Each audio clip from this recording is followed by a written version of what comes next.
Frankie and the trendsetter. You did it again, man. General, HOK Field Marshal, you know? None of them can bother dance on the top. Revelation, set the top. Violate the general. Head up in a blood clot funeral home. Anchor the AK Jabari got the chrome. Hectorus the how we sending them home. Regina the alley with a Cuban and a galley. Send you back on Nile Valley with a shot in your toe intellectually. How click the link if your scholarship sloppy. More just want make you cry with the truth. No lie, my youth him a real historian. 21 gun salute for commission. Not a brother, a hustle, a move like all left for the black woman not all like Tulsa and a yana past sister freedom. I the whole panel know what time for Bible thumping the minute them see me come. Revelation set Frankie are the trendsetter. None of them can mother dance on it. None of them can mother dance on it. Them got a podcast but saw better. Coast to coast, we be banging. Coast to coast, we be bringing all this knowledge we be slanging. In the HOK, we don't do no entertaining. Speaking true, speaking facts. What the niggas just a layman. Better get on one accord. The future can be yours. Ancestors push you more. We gotta go explore. The sciences and math. The future's based on class. You bout to catch my wrath. We turning up this track. In the dark spots of the light. The dark heart still fight. We gotta make this right. Talk right now. We learn how to stand up and stand proud. No man down. We fam now. House of the conscious, my clan now. Frankie are the trendsetter. None of them can mother dance on it. None of them can mother dance on it. Them got a podcast but saw better. When I look at you niggas, I see what I'm not. Go take him, a little bit of her, mix it with them, I put them in a pot. You still can't get none like me. It might sound the same, but it's unlikely. One white tee. If I lift it up, you niggas gonna see what it gun might be. I thought I told ya. Afro Nation, Revelation, we some soldiers. Sinetta put this team together, now it's over. We got the weight of the world up on my shoulder. When you get conscious information, hearts turn colder. Now look at these strappers who rapping the same, so stuck in their lane, systemically, chemically. I'm thinking something is wrong with their brain. As long as they paid and for in the chain, I got nothing to say. They in love with the gang. I traded my gang for change, and now that I changed, a few things still say the same. Frankie are the trendsetter. None of them can mother dance on it. None of them can mother dance on it. Them got a podcast but saw better.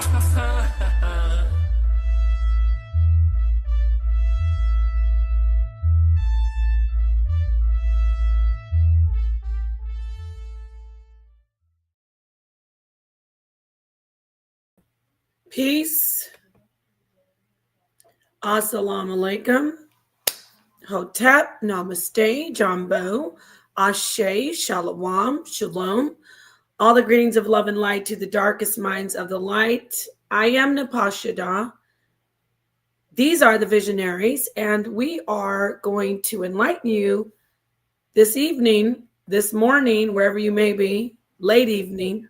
We're going to enlighten you once again with some information where we take science and philosophy and everything in between, and we bring it to light and let you go deeper, which when it goes deeper, it goes darker, right? Let you go deeper so we can bring you that light. Yeah, I like that. So thank you, everybody, for joining. Please hit the like. You know the drill. If you're a regular, we appreciate you. Please hit the like. Please share the video. Subscribe on whatever channel you're on. We know it's late, but it's still going to be great. I'm trying to be like Sakina. I want to first go around the panel and let everybody introduce herself. And then we're going to get into talking about our topic today. And our topic today is, what is it, y'all? Ladies, anybody? Scientism. Scientism exposing the unintelligent worshipers of science. Thank you.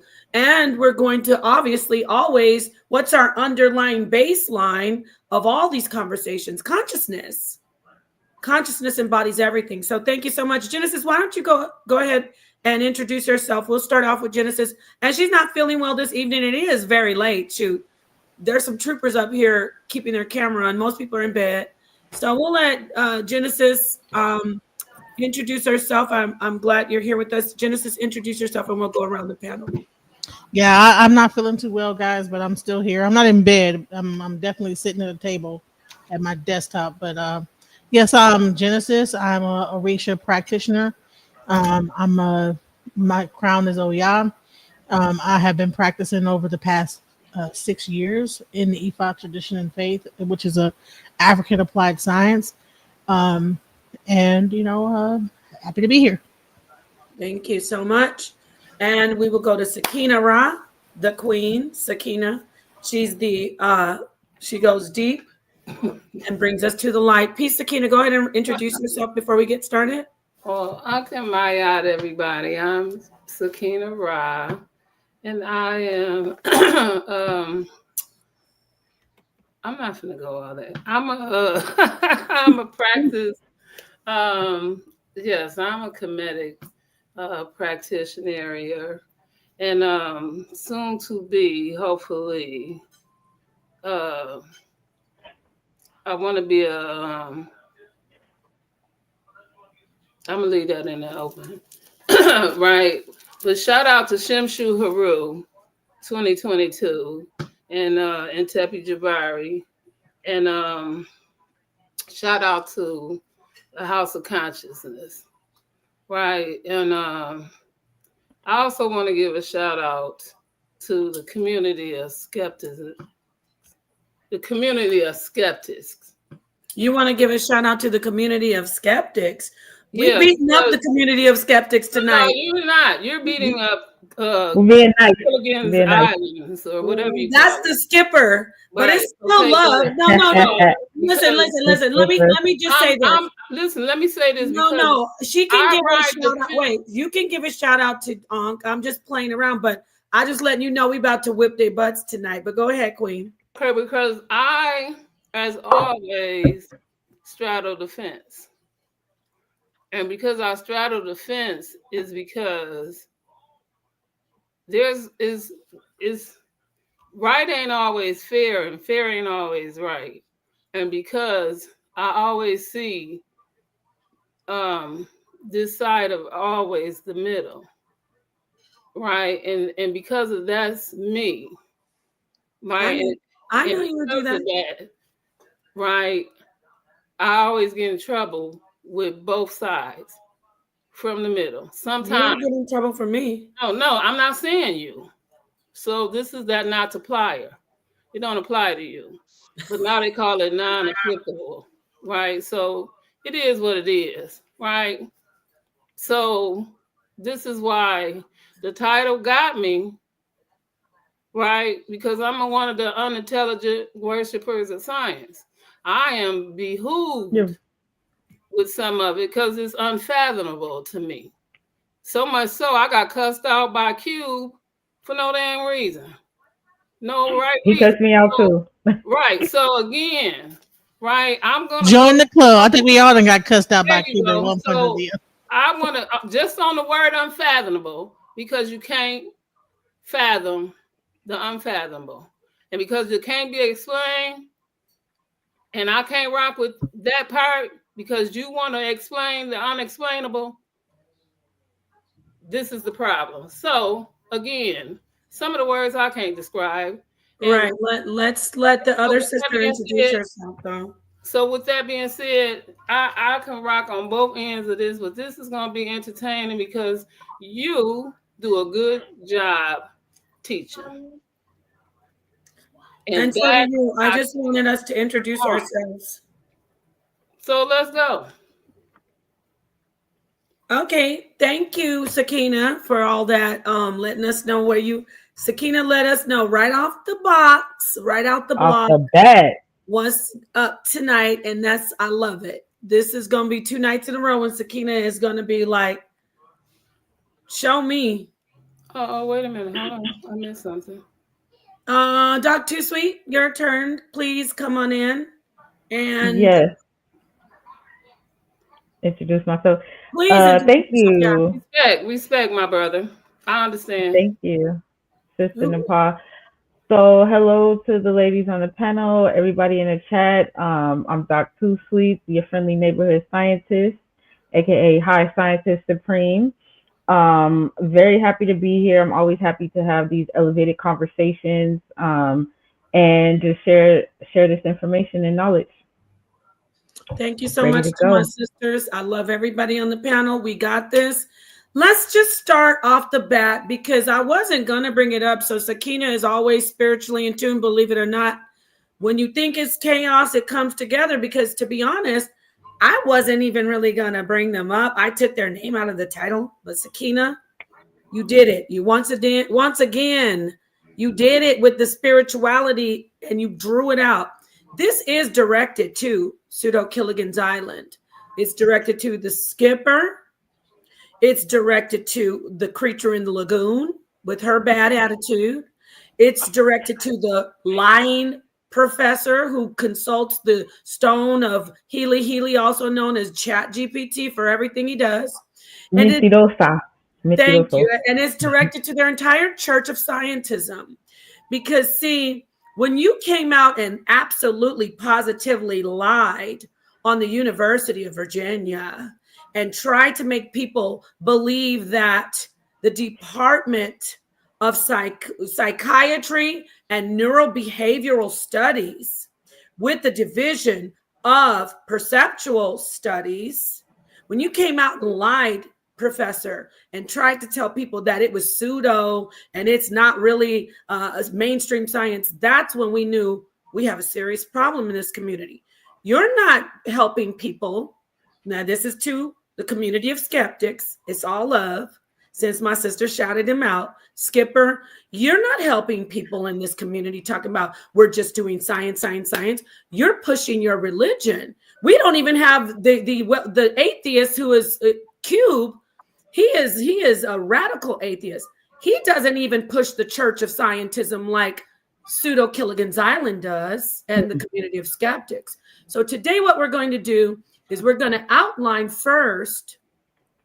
You know what I forgot to do? Damn. I got to send the link to, it might be late. I got to send the link to somebody else, the sister. But anyway, let me just do this.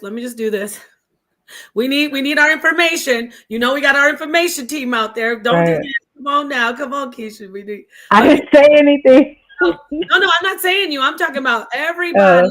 Okay. Together on Voltron, because we're breaking the chains of Christianity. We're breaking the chains of mainstream oppressive religion. Why are you trying to put us into a belief system? A belief system. Scientism is a belief system. Why are you trying to lock our minds up? Pseudo Killigan Island. So with that said, where do you want to begin? I'm gonna go to Keisha. I'm sorry, Doc Too Sweet. Doc Too Sweet, I'm gonna say, do you want me to just right off the bat start explaining to the people what scientism is and let them start putting the pieces together and saying, oh yeah, that is definitely them over there at Pseudo Killigan's Island. Do you want me to just start out that way, or what did you want to do? Do you have anything to say? Anybody? Keisha? I'm saying so Keisha. That's her name, but Doc Too Sweet. Doc Too Sweet. It's okay. You know, they doxed me and put my name out there anyway, right? So I have the article that I sent you. But you know what? Wait. You know what I want to say though? But we're gonna call you not Keisha Cole, but Keisha cold-blooded with this scientific information. Okay. I know that's right. No, but Doc is fine. I said, so I have the article that I sent you. If you want me to share my screen and kind of lay the foundation. Okay. Let's do the article, and then I'm gonna first. Let's just get the article queued up. Let's just do a quick, easy, Google, and let's come in. We're gonna get the article, and then I have some papers that I want to read by some mainstream doctors and professors at universities who criticize scientism. And you're not going to shut philosophy out. You're not going to shut out all the other very crucial sciences and arts. You're not going to do that, because without all the others, we wouldn't even have, without philosophy, we wouldn't have science anyway. We wouldn't have academic science, I should say. Let's just look at this real quickly. All right. So Stay with us, family. Hit the like because it's time. It's time. We are the house of consciousness. You are in the house of consciousness, God damn it.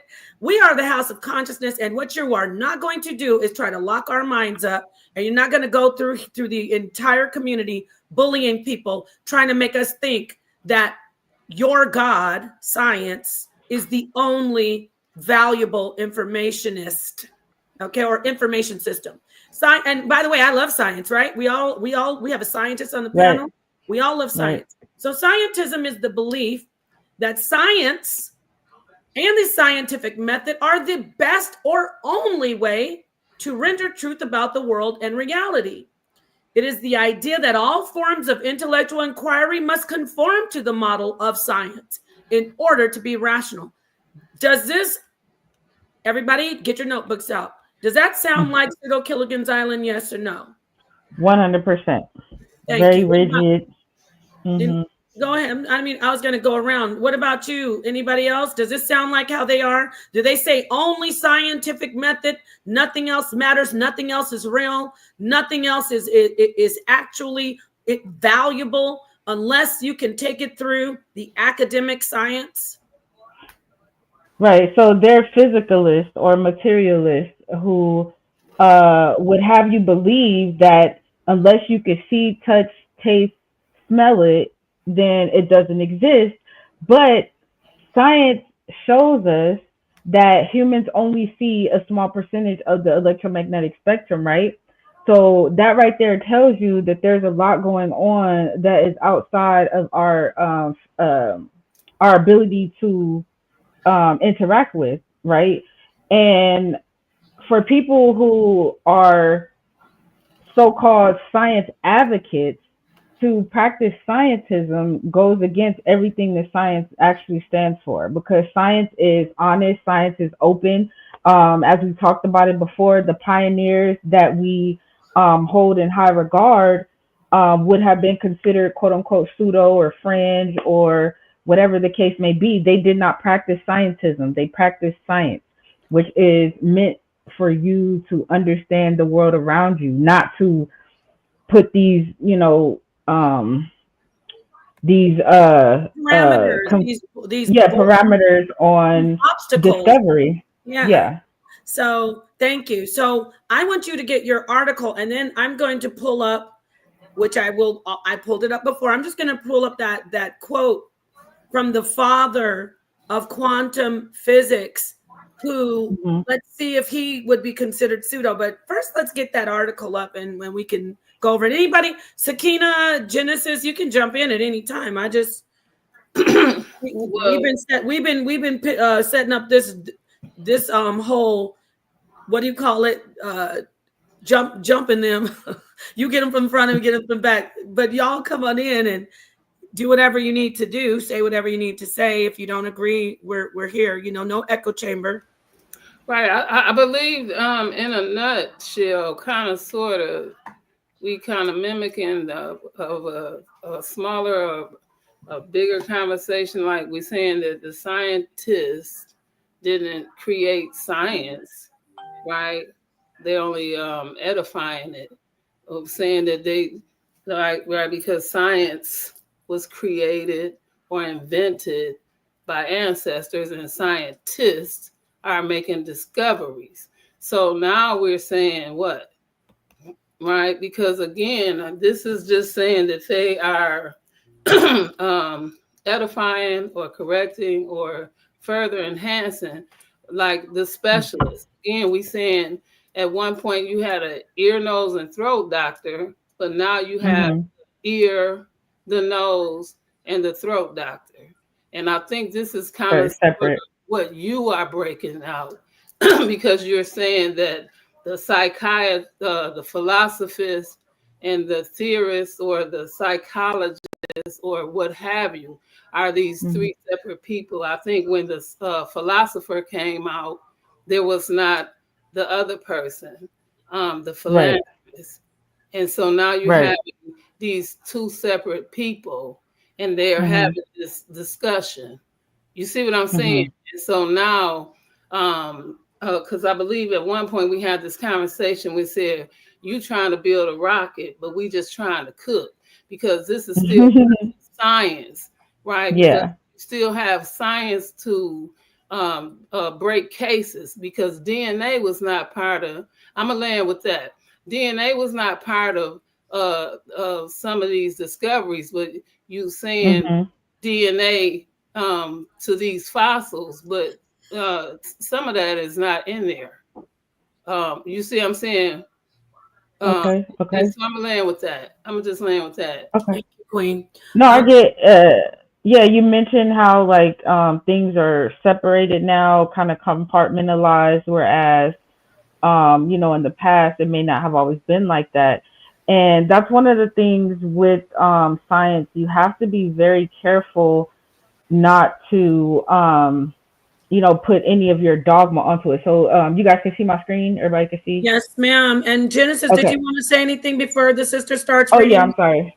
No, you're good. I love that top you have on. It's All right, beautiful. so I would say that I think to most people, people think that the assumption is that science is only a high level understanding of things, but children are the first scientists. Children touch the stove, learn that the stove is hot.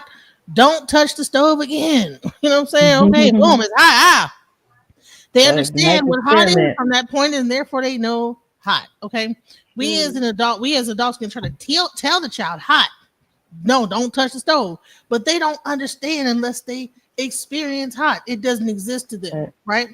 Spiritually, we can have the same similar effects. Now, just because a person is unable to or have not seen something that or experienced something does not mean it doesn't exist. A lot of African spirituality is an applied science and is based on application of certain things. So, and I'm mainly coming from an African spiritual standpoint. So, thank you, Genesis. No, that makes sense. And I love how you describe IFA as a African applied science. I believe. I'm actually a follower myself, so I love that. So yeah, this article here is a great article. What is scientism and why is it a mistake? Science is a method of inquiry about nature. We all know that's the foundation of science. It's just a way for you to understand the world around you. While scientism is philosophy, remember that it's philosophy. It's not science. And scientism is no longer up to the challenge of meeting the most pressing issues of our day. So, and I love that they have the key takeaways here because it kind of just puts everything into a nice, neat little package for everyone to understand if they've never heard this term before.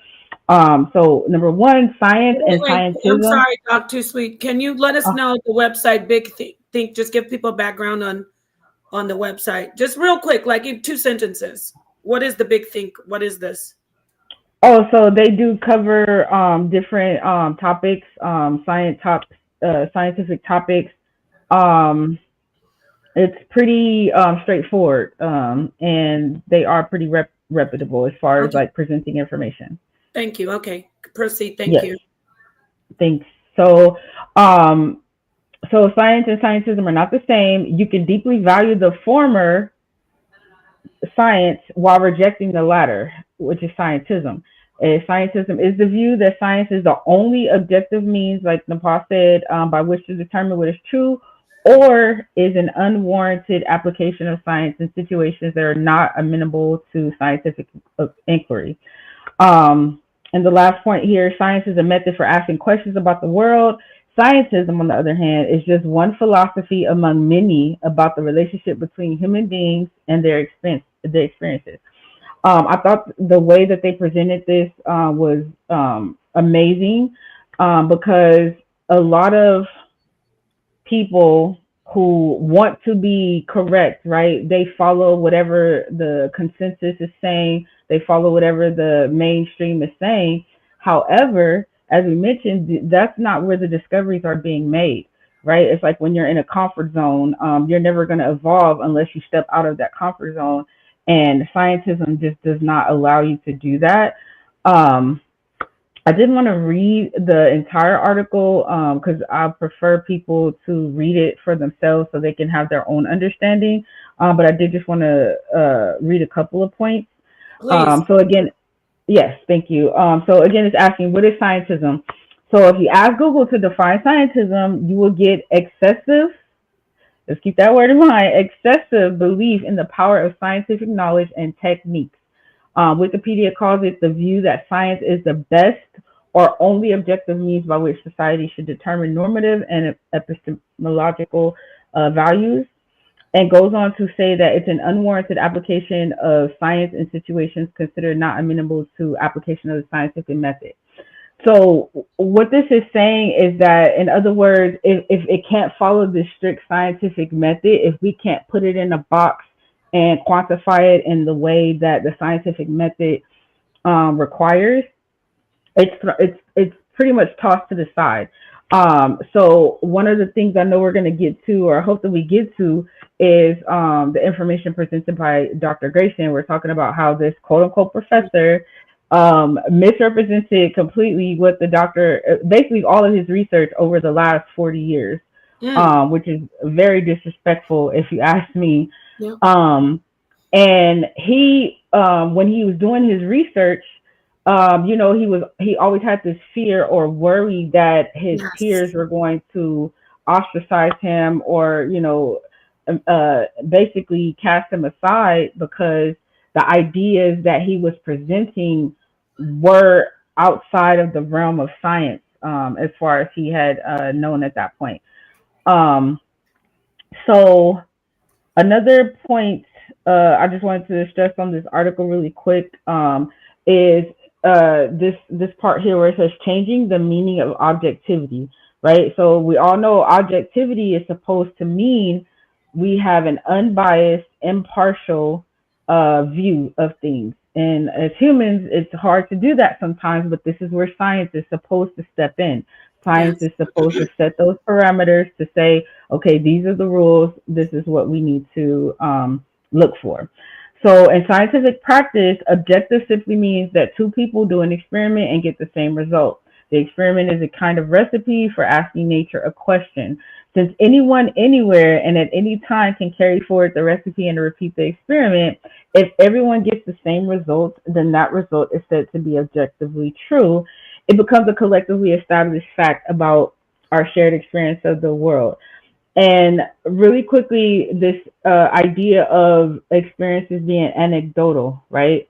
Yes. The funny thing about it is, I like to use this example because my field is psychology and we deal with a lot of statistics and data.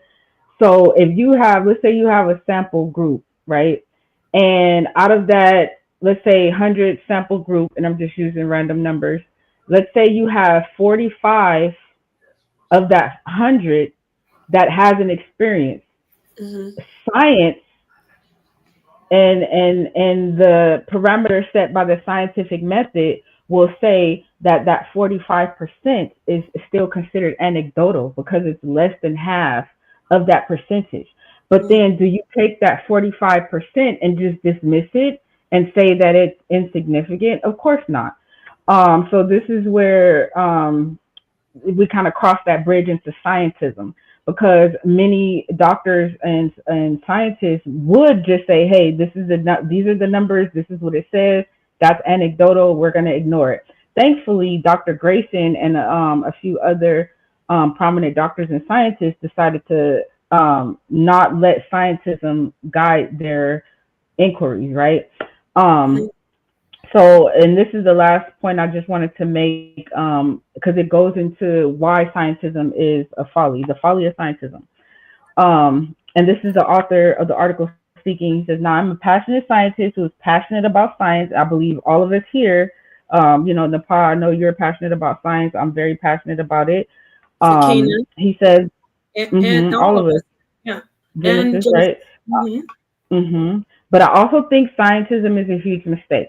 The most important reason it is a mistake is because it is confused about what it's defending.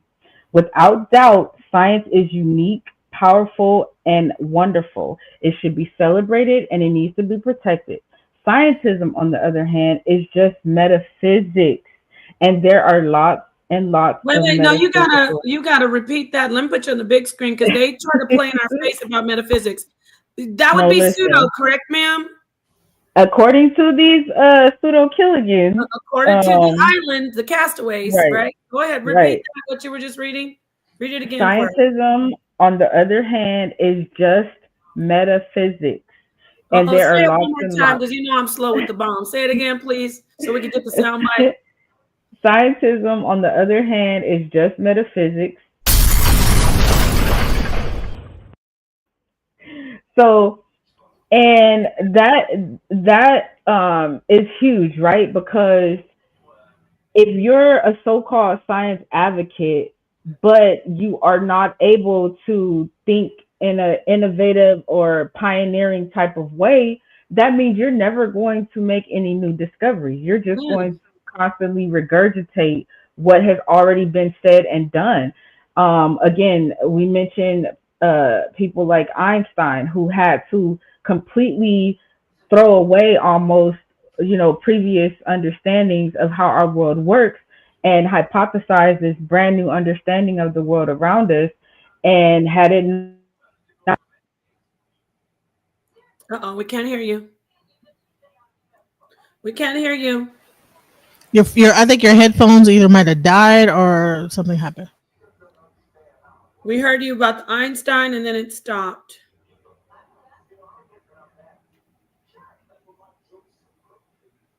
So while she gets that fixed up, let me just recap everyone.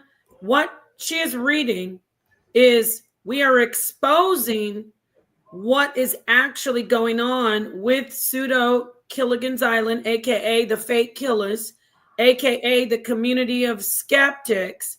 They are worshiping science. They ridicule anyone who comes with any philosophical thought, any other type of teachings. They don't have to accept what's presented to them. They don't even want to listen. I have a clip, fair use.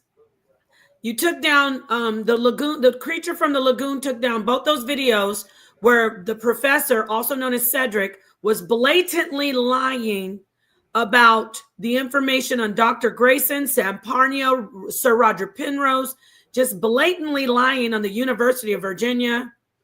I have a small clip, though, that I did show on one of my videos while we're waiting for Doc Too Sweet to fix her mic. Yeah, but we're going to show you how disrespectful they are. They've been disrespectful to everybody on this panel. Everybody. If you come with any type of deep thought, like my sister Sakina, my sister Genesis, they come with deeper thought. Doc Too Sweet she's more mainstream science. She's a scientist. But if you come with anything that's off of what they actually know as academic science, they will sit and try to make fun of you, laugh, disrespect you, talk about how stupid you are right to your face. We won't allow it anymore because they have a religion over there. It's a religion. So you want to add something while we wait for her, Sakina, wait for her to get her mic back? I'm sorry, excuse me. I was really clearing my throat, but I do want to ask this question because speaking of philosophical, now I do know that it was a guy named Immanuel Kant who was he brought in that same word. I know it's two different ways to pronounce it, and I have a bad with this word, but either way, I think it was psychology or something to that.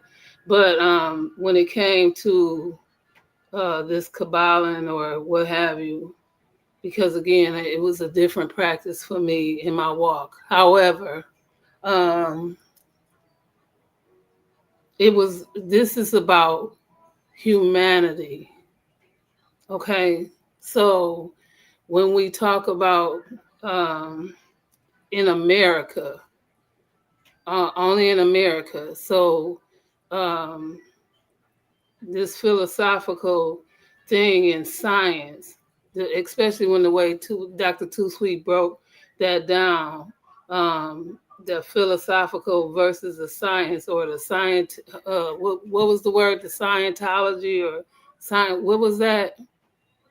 The scientism versus science. Scientism versus science. We're all for science. They are actually doing a belief called scientism. Exactly. So the scientism part, that philosophical and the scientism, that brought in the humanity in the religion part. And so people started looking at slavery and a humanitarian difference and seeing that it was wrong. So when she started talking about that box and that thing, and then we was talking about that lady Brits and the cheese and the rat and the thing like that, all of that, if you kind of get into that, that was in a different kind of story if you listen to it. But I can't go into books or whatever with that. But again, that's that philosophical explanation, if you will. So I understand that part. But again, that's a different part, or a different fundamental of science, and it breaks it down. So again, these are different teachers of a different, when you're breaking it down. So I'm not understanding. I get it. This ain't that, but this is that, but this ain't that. It's like breaking astronomy and astrology down, and then want to say one is better than the other, or one separates the other, but they both were together, and now you're trying to separate them. Do you understand what I'm saying? Are you saying that? You'll catch me later on it.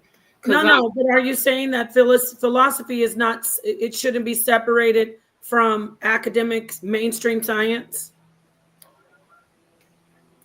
For some odd reason, it was in there, but they separated it because I don't know how.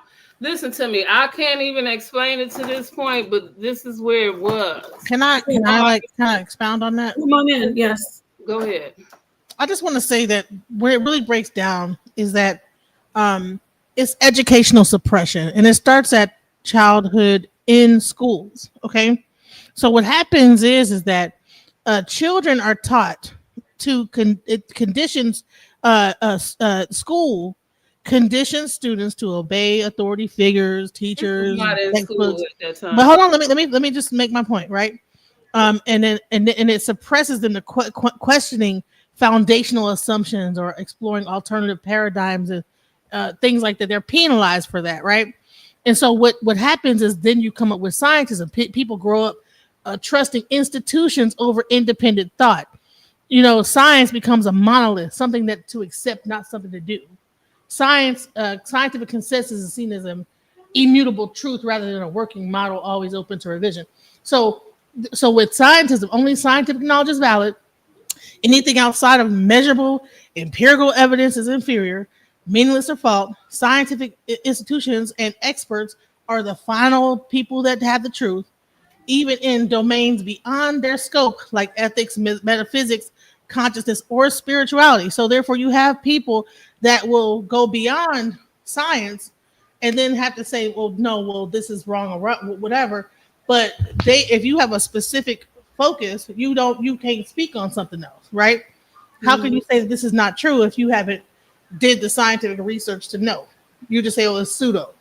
So bottom line is that I believe that scientism is a result. Wait, back up. Did you just hear what she just said? Say it again. If you've never even done the research, you don't know anything about it. You just call anything outside of academic science pseudo. What does that make?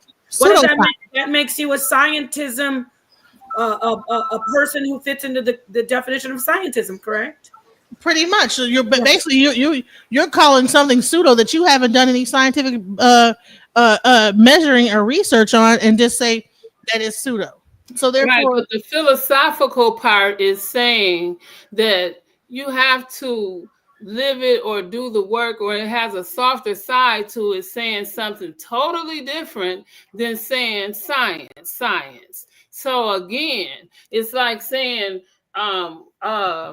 if you had to go to school and had the education, But now you had to either, if you didn't do an internship or you didn't do field work, now you got to do the work. So you don't even have the skills, although you have the education. So science without the backup and the field work, then all you have is a piece of paper, but you have nothing to substantiate the work. So again, this is not about schooling or using that for a thing. So again, you can't call it pseudo unless you have used it or had to understand it. You can't use children that have not been taught. So this is why we said that, because if it was science, politics, and religion, all was one thing and it got separated. So, but children don't have to be taught. What happens is they learn. Well, they have I their own wanna scientific stop- method of let me learning. jump in here. Let me jump in here. Scared of fire, and then Wait. Can I please come in here? That you fed fire with wood and an outside stove. Can I please jump in here, please? Okay, we're not doing all this about children, and I like what you said, both of you, but we're going to get back to the fact that they are practicing scientism on the island, and we're talking about academic science is not scientism. Academic science is something that is important, that we utilize, that we need, but academic science does not go before philosophical thought. It doesn't go before. It doesn't even go before anecdotal accounts. It doesn't. First comes the thought. First comes the idea. First comes the questioning, which is the philosophy. Then comes the science that is academic, and we put it through the scientific method. We don't have the right, if we're going to tell ourselves that we want to make people better, we can't go around a community beating people over the head saying, you're so dumb to even have a thought. Because I'm going to remind people that Pseudo Killigan's Island has been lying and laughing at people for years, saying there's no such thing as a near-death experience. There's no such thing as an out-of-body experience. That's so dumb for you to even postulate or hypothesize about something or about that particular subject.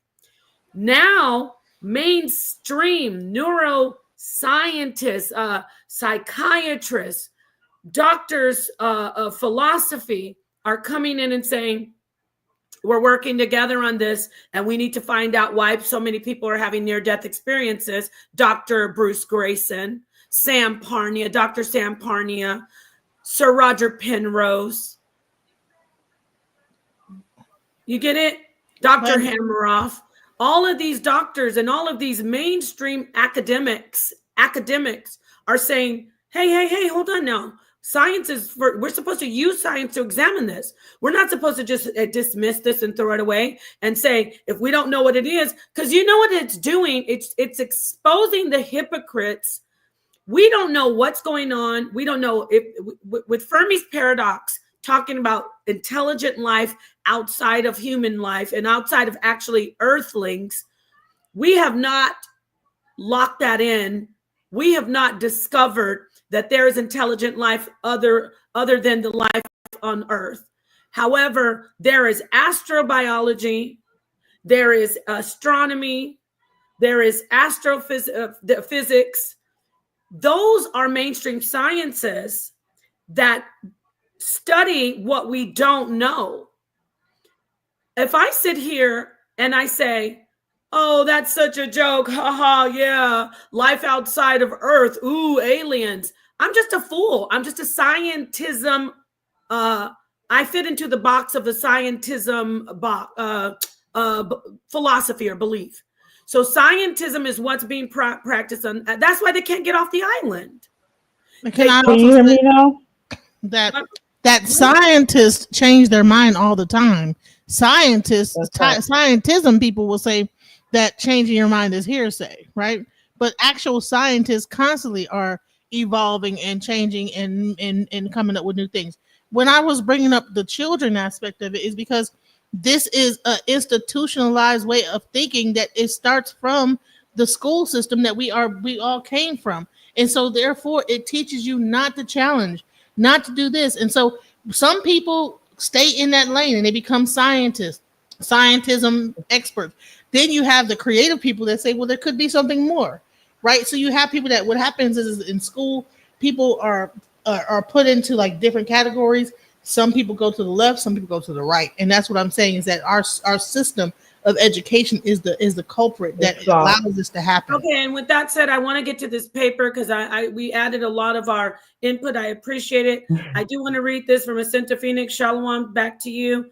And we love everybody in the chat. We're going. I know you had some tech difficulties reading that article, but if you want to go back to it, we can. I know you just wanted to touch on it. I wanted to get to this information here. And this is what we're discussing at the moment, challenging the hegemony of Western scientism in science teacher education.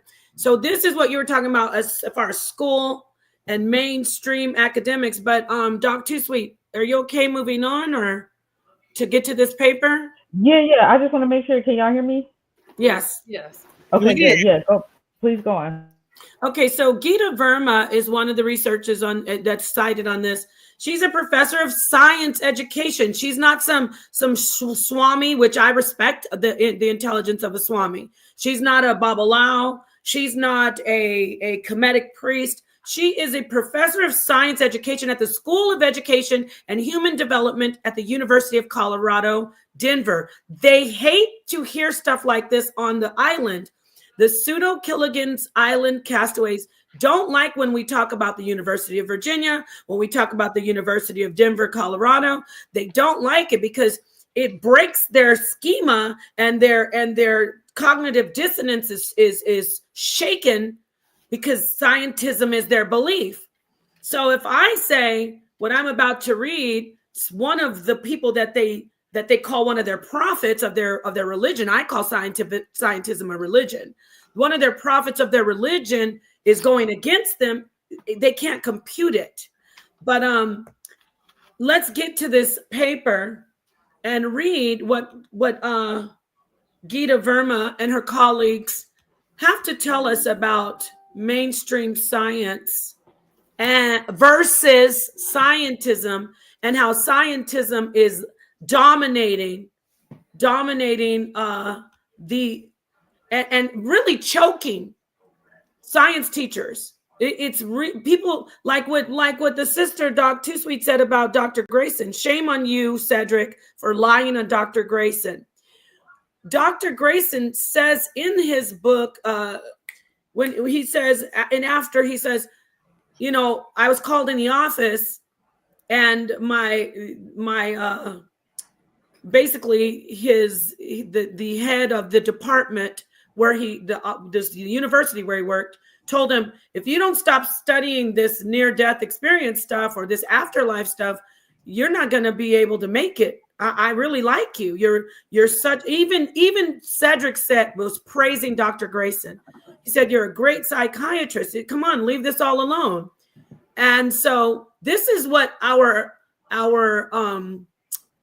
professors, our doctors, all of these people that did the hard work that Sakina's talking about, who followed academic science, jumped through all the hurdles and hoops.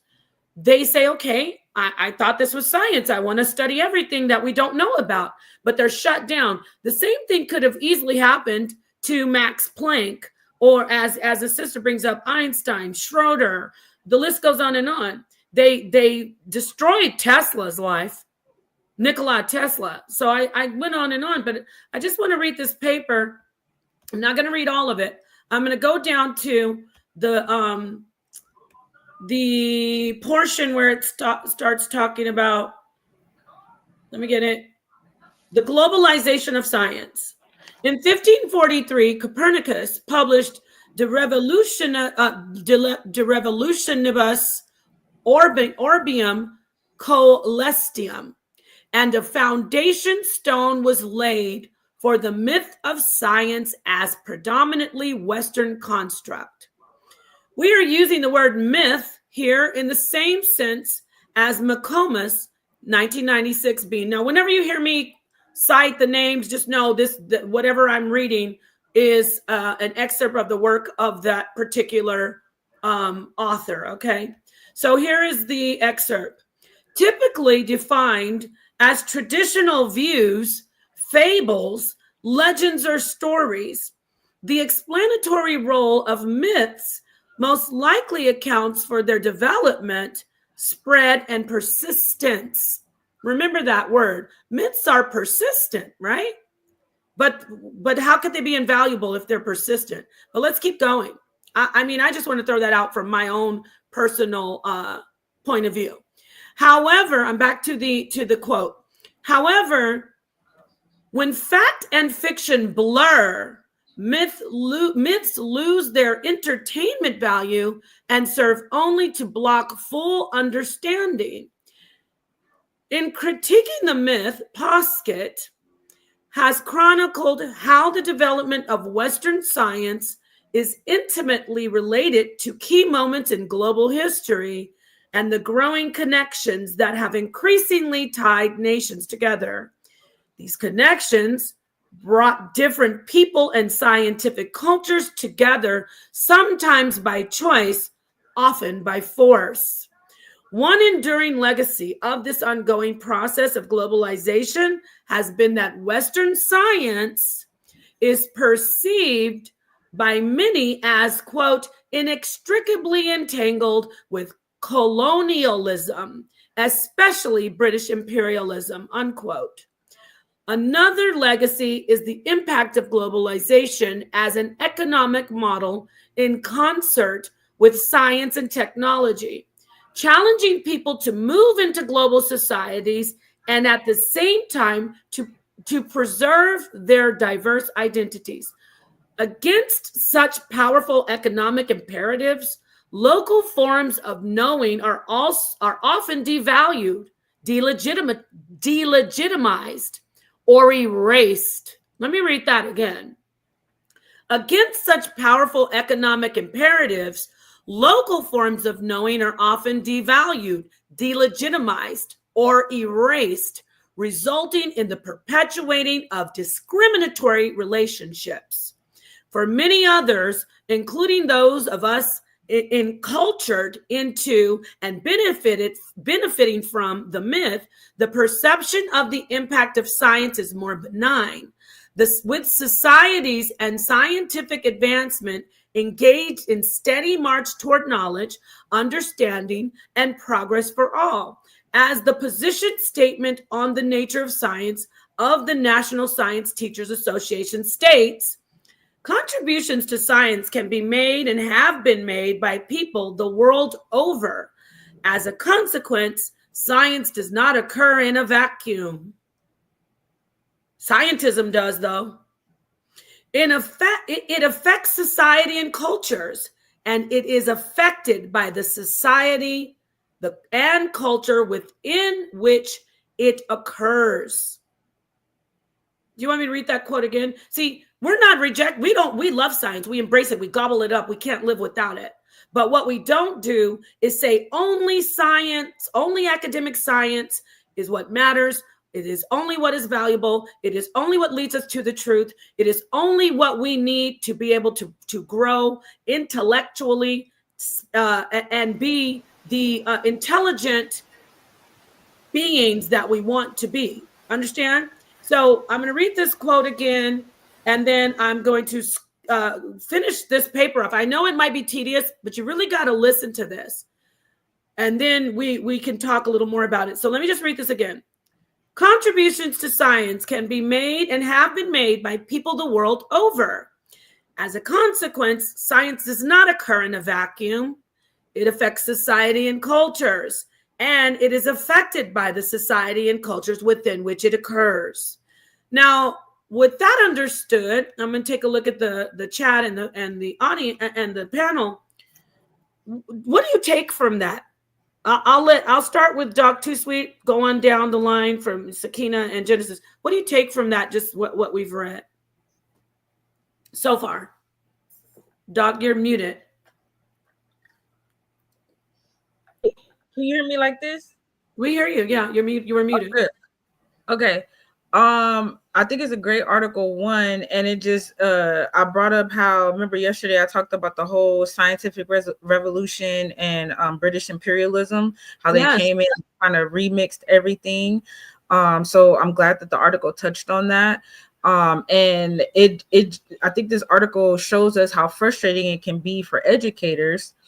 And I understand her frustration with, you know, the way things are.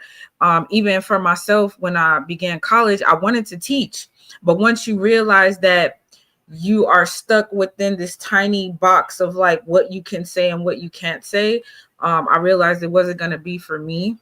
I think that the more that this is discussed and talked about, the more people will start to understand, number one, the difference between science and scientism, but how to catch, you know, ourselves when we're being too rigid or too focused on, you know, that part. So yeah, I think it's a great article. And this is the lady, this is one of the authors of this is the one who've done the research and one of the authors. The faces are all different races and cultures and creeds. And what we're not going to do, I'm sorry, what we are going to do, what they won't do on Pseudo Killigan's Island, is we're not going to act like there isn't an agenda to not only block out, get rid of all thoughts of what God may be, but also people with your skin tone and my skin tone. Oh, no. We're not going to listen to any of that pseudo African jumbo wumbo. We had the creature from the lagoon sit on the hill over there on the island one day and say, oh, that's stinky. They're going to burn some incense. That stinky incense. You're trying too hard to be who you were born to be. You're trying too hard to run away from your roots. No pun intended. You have the audacity to make fun of incense while you sit over there barely hanging on to life itself. Okay? Don't you dare make fun of what other cultures see as sacred and what has been working for people for years. Science comes in, academic science, and what do? We need to find out why they do this. We need to study the Dogon. And so when they leave the Dogon, we have foolish Black people using the information from when the colonizer went in and sat and studied the Dogon people. So now we have fools who are brainwashed. They jump from the religion. They jump from one religion. They jump from Nubians, and then they go into being scientism followers of praising science and scientism.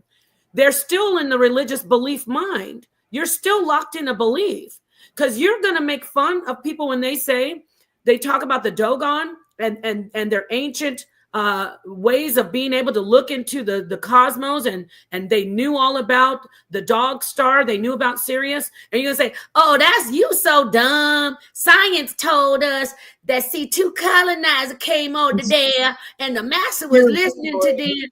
And then when the master was listening to them, master told them what the dog star was. It wasn't them. It wasn't I hate the accent. So tired of all you stupid ass Negro. I'm tired. I'm trying to push science over here. No, you're trying to push scientism over here. And we reject your bullshit beliefs. We follow the truth. We do research. We are real scientists. We're shutting you down. We about to nuclear bomb that whole island. It's just going to be an empty space on the map. Stop messing with us. Stop playing in our face. You're going to tell us the colonizer told them what the dog star was on the Dogon. Shame on you, brainwashed Negroes. Shame on you. You're black as can be. You're black as can be. Now, I'm going to move on to, thank you for your input. I just wanted to let them know we're on your heads. Pause. We're busting your piñatas open. I'm going to move on to Sakina. You can add your two pieces. Your not your two pieces. You can add your input about the paper and anything else that you'd like to say. But I'm tired of these religious ass pseudo Killigan Island Negroes trying to tell us that there's no out of body experiences. Oh, you're so dumb. Meanwhile, we've got renowned respected psychiatrists and neuroscientists studying out-of-body experiences. And back to the creature of the lagoon.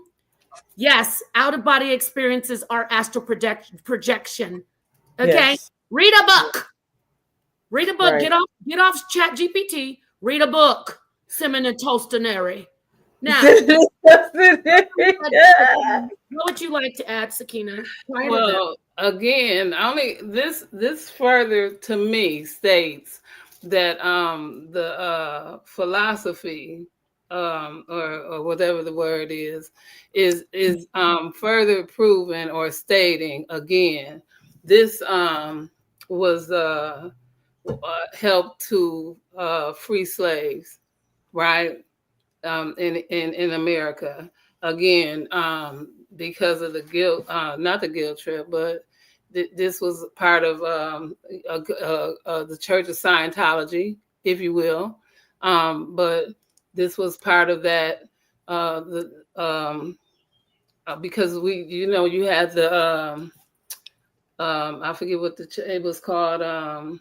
Some people called it Alex Crawley, and some of that thing or whatever happened. But then you had the universal laws, and so again, I have a thing I could go through my things and find with Immanuel Kant and a few other philosophers, not the ones in Greek, but a lot of other ones, but they came up with philosophy, and they were some of the first earlier settlers, and this brought about a thought between the Pennsylvania and the Philadelphia, and it started a thought process that slavery wasn't right, and this moved into that era. So again, we have everything that's going on in this paper. So yes, so one of the questions I was going to ask now was the difference in the plant. I have a problem every once in a while. It's the planetary.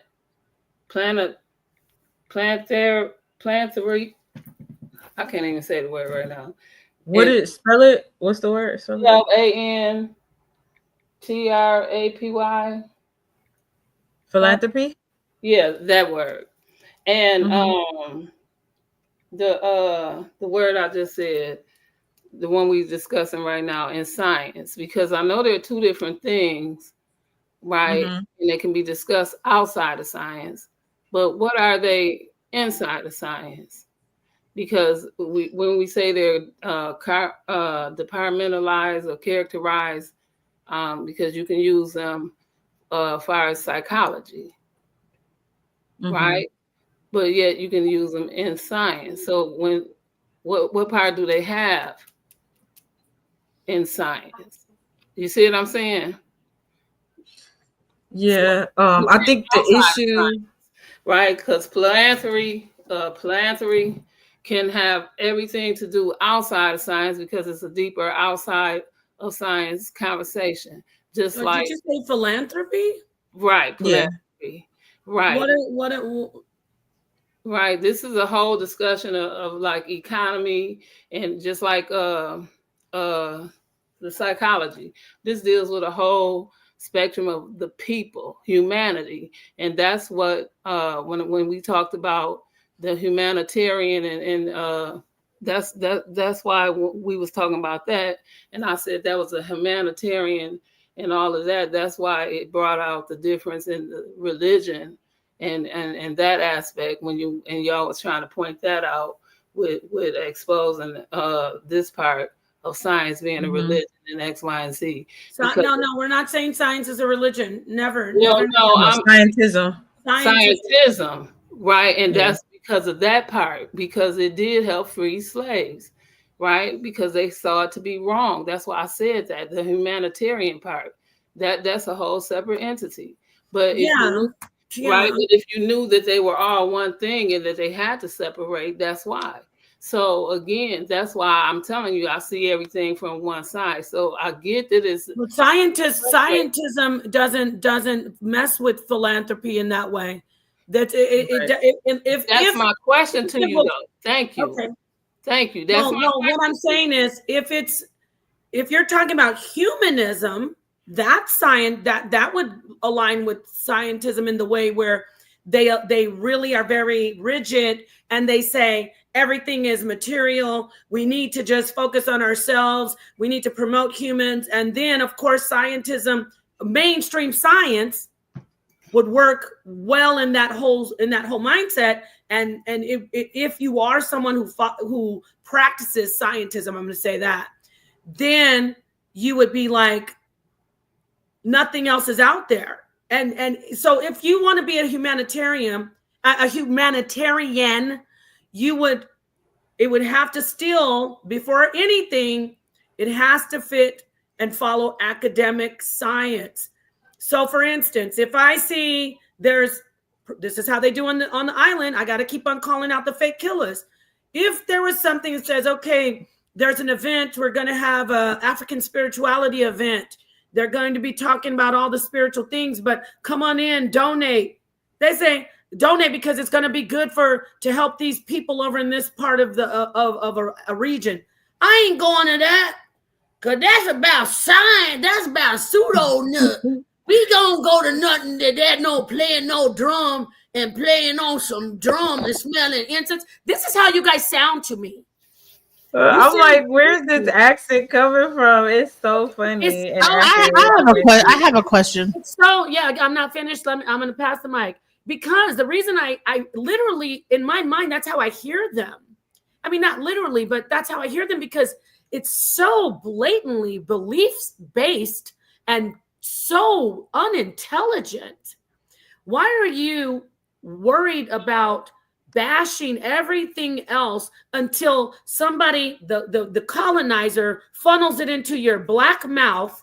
Oh, thank you, Massa. We can say the NDEs is being researched. That's what they're doing over at Pseudo Killigan's Island. Before, when I talked to the professor, Cedric, he's like, oh, you think NDEs are real? They're not real. And I was like, no, this is 3 years ago. I was like, NDEs, Sam Parnia was talking about all this research. They laughed. Cedric sat on the House of Consciousness and mocked me and laughed. I let it go. Then he started trying to act like he knows something about consciousness. They were embarrassingly trying to discuss philosophy. It was a joke. You cannot be philosophical if you're a believer in scientism. So I'm saying, when I hear them speaking, it's a bunch of jumbled up Negroes shucking and jiving for the master. I want to see if master got some new information for us. I won't hear nothing about that NDE and that spiritual pseudo out of body stuff. That's how I see them, and that's how they are. They got up on the panel when the Doc Two Sweet said, oh, I did have an out of body experience. I did astral projection. Oh, let me come on in here. Master say I need to talk to her. See if she a scientist. No, you're the one that's silly. Then when I brought the information and said, OBEs are researched in mainstream science. Master said it's okay in their scientism. Now they started changing their tune. Napa said that it means that God exists. No, I never said that. I said, you are wrong. I'm going to get to the information. I'll pass it over to you, Genesis, but I just want to make sure they know you're the dummies in this community. You're the ones that are embarrassing. You're the ones that we see as just a bunch of shucking and jiving Negroes waiting for Master to good job, boy. Good job. You don't. No, hold on now, boy. Don't tell the Negro that. We researching OBEs now. Oh, we is, Master? Oh, never mind. Well, you better watch your Negro self with all that pseudo stuff. I'm watching them, Master. That's what you look like over there on Pseudo Killigan's Island. A bunch of shuffling, ignorant coons and creatures in the lagoon. You can call us the Muppet Show if we want. We're over here free thinking. We're doing real science, and we're doing philosophy, metaphysics, everything. You better watch your step, okay? Watch your step, because we are on your head. And I did mean philanthropy. I didn't mean for. We're going to get back to this scientific information and all of these experts. We're going to read their papers. We're not going to ask Professor Dave, a racist, who actually said that Lord Jamar was pulling the race card because he thought he was, but he wasn't. We're not going to call a racist to come in and tell us which came and bit you in the behind, because then Professor Dave said, he literally said on his channel, this is paraphrase, oh, I had to go over there and help them niggas. I had to help them niggas learn about science. You know, they over there doing African beating drums and bones in the noses. And then they got their feelings hurt. Oh, it wasn't so cute then to pull him on the channel. Come on in, Professor Dave. Help us laugh at these Negroes thinking the earth is flat. But then when he went on his channel afterwards and said, oh, I had to come in and help them with their Afrocentric, their Negro cuckoo-ness, you didn't like that, did you? Your blackology. Your blackology. Go ahead, Genesis. So I also wanted to even get into health when it comes down to into this, right? Scientism, right? So the worshipers of science would say, hey, you have to you would say, okay, you have to test, it has to be tested. So that would mean they would believe in the FDA, all these different testable things, right? So let me give you an example. I went to the doctors, my shoulder was hurting. I'm a veteran, right? And instead of giving me an opioid, which is probably saying the FDA would say, okay, give this person an opioid to block the pain. I went in there, you know what they gave me? This thing called battlefield acupuncture, BFA, right? And this is where they insert needles into your ears. And it probably is, I don't know I've tried to do the research into it, looking into it more, but it did reduce my pain. Now, acupuncture has existed for hundreds of thousands. I don't even know how long. But this Air Force doctor comes up with this BFA, and now they're using it for veterans rather than giving them opioids, right?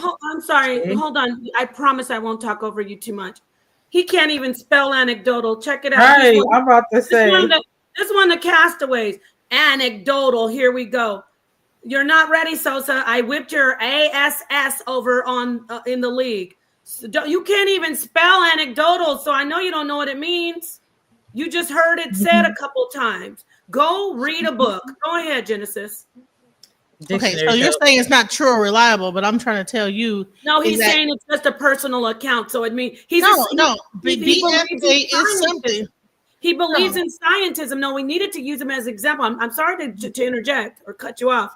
I promise. Hold your thought. He believes in scientism. She's telling us an account, a personal account, which would be anecdotal. Yes. What's wrong with anecdotal? All science, the research that is done in psychiatry and psychology begins with anecdotal. Tell us how you feel. What did you think? What do you see with this in this ink blot? What do you know?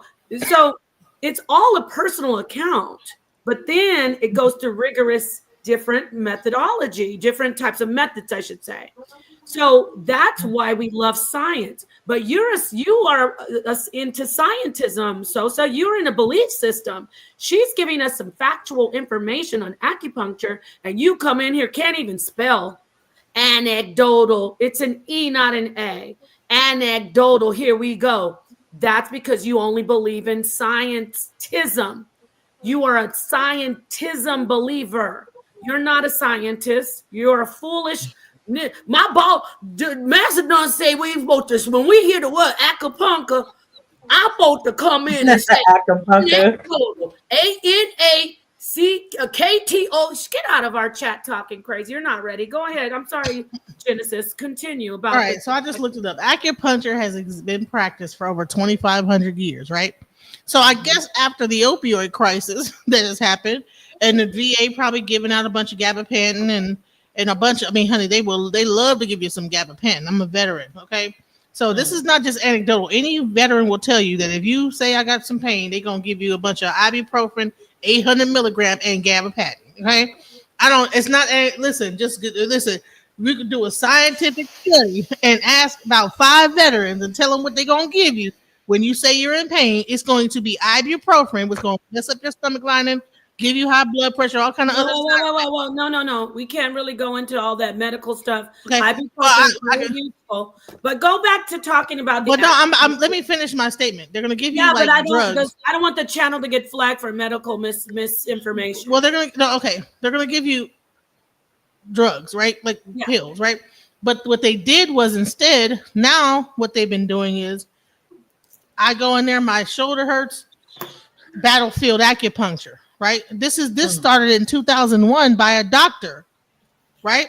So they're no longer giving you a pill when you say my shoulder hurts. They're saying put these pins in your ears and come back in 2 weeks. Okay, they're not giving you a pill.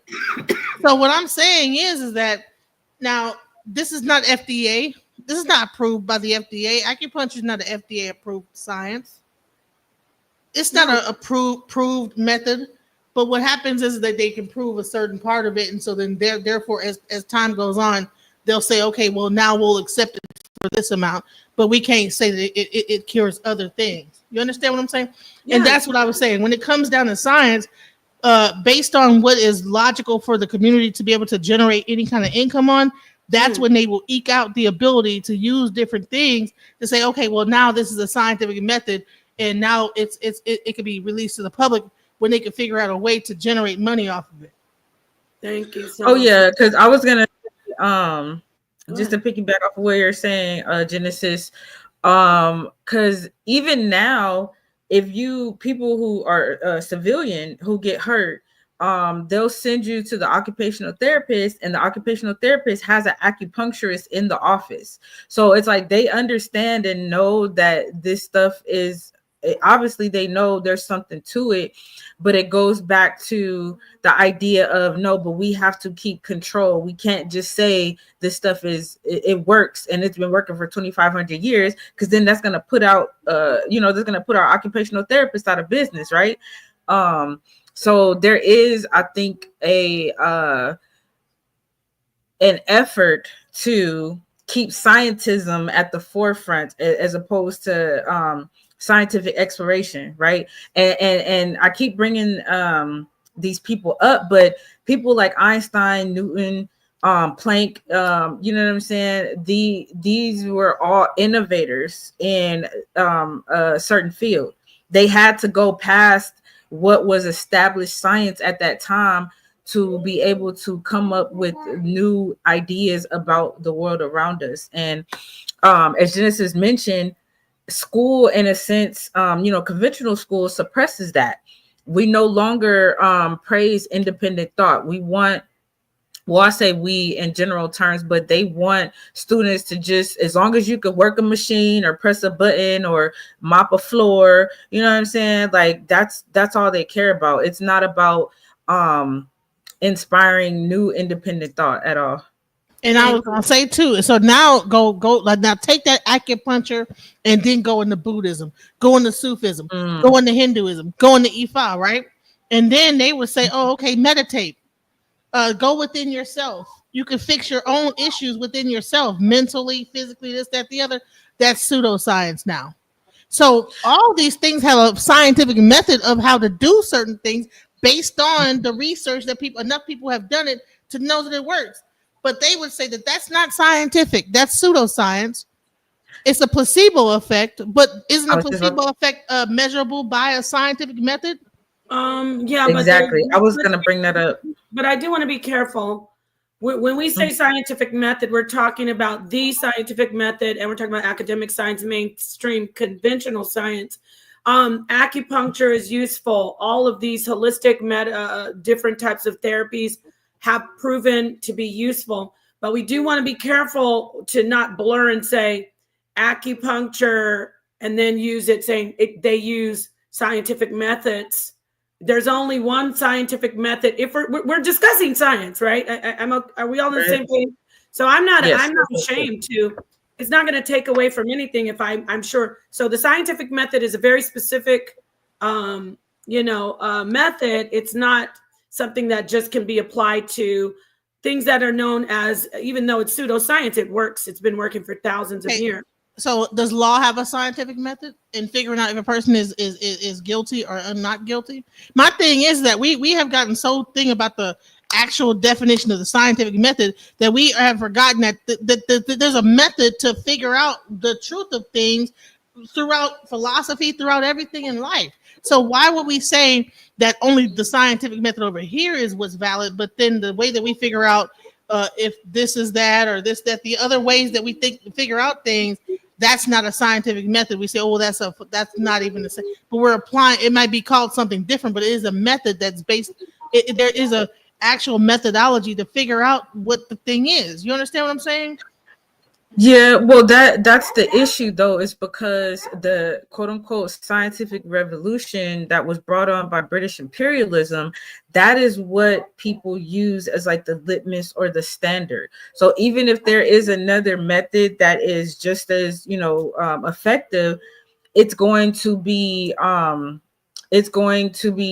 put to the side because Europeans have placed their scientific understanding as the end all be all, and that's the issue with scientism to begin with. It's like if the ancients were doing science, right, meaning how alchemy became chemistry, now we would consider alchemy a pseudoscience now, but it took that quote unquote pseudoscience for us to get the chemistry out of it. And in the ancient times, the ancients didn't differentiate between, oh, you're a scientist, you're a philosopher, you're a priest. You know what I'm saying? There wasn't all these different differentiations that we make now. And I think that kind of muddies the water. Mm-hmm. But these things were priests. They were priests in those old times. Exactly. All these people were priests at some times. You would have a priest that actually would focus on different aspects, and all of them had a method to coming to their conclusion. All of the scientific method is to come to a conclusion. So why would one method be more valid than the other? And then you would say, well, that's pseudo. That's not a science.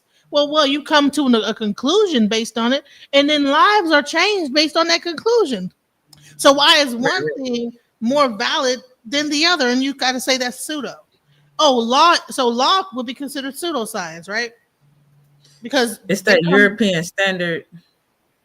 Yeah, but honey, people will be put to jail in the rest of their life based on that. So it doesn't. So you can say that's pseudo and everything, but people's lives are influenced by this. Right. What were you saying, Sakina? I think you were saying something. Well, again, because when you did have priests or judges or over these things, but it's at the same time they had councils, and the laws or standards were based on those things. So they set and they judged all of those things, right? And within those laws. So again, for a science method, it depended. So this ain't that. We're using today's standards to think about yesterday's things. And we can't do that for those numbers and everything to equate. It don't balance out, right? Because those 7 laws or those 7 standards, and we trying to say that those cultic things and that school of thought or that school that they call cultics and all of those people there that was teaching, right? That was then. But now with these different universities and these different schools, and it's all taught differently, right? And we still have to go up to these certain levels to get these certificates and whatnot. And everybody's still taught differently. And now we still saying the same things again, right? So everybody's still not taught the same. And even at that time during certain times of the year, the North wasn't taught the same things as the South. And we know this. But for some odd reason, we act like it's not. It didn't happen that way. Right. And people learn different also. So you can have a classroom full of 30 students and they're all getting the same lesson, but not everybody is going to retain the information the same way. But I think what's important is that because I always bring it back to the ancients. I'll always revere and give respect to the ancestors, because science tries to diminish what the ancients knew, right? They'll say that, oh, they didn't know anything and they were just hunter gatherers with stone tools. That's crazy. But yet, listen to what I'm saying. At this time, though, when the ancients knew, the ancients at the same time, those visors were in charge of all of it. It wasn't separated; it was all of it. You see what I'm saying? Right. And they called it Mayat. Okay, and Mayat covered all of it. That's Right? what the legal system's based on. That's what even so is based on. even in America, unbeknownst to a lot, even in America, at one point, to be president, and even so still, but not so much now. To be president, you had to be at least 35. You had to be married. You had to have a religion, right? And you had to serve in the armed forces. Now, I don't know what last president served. I think it was Bush Jr. was the last president that served in the armed forces, and nobody else, as far as this religion standpoint. Now, you can look all that up, right? But so some of that is not so, but you still have to be married. Now,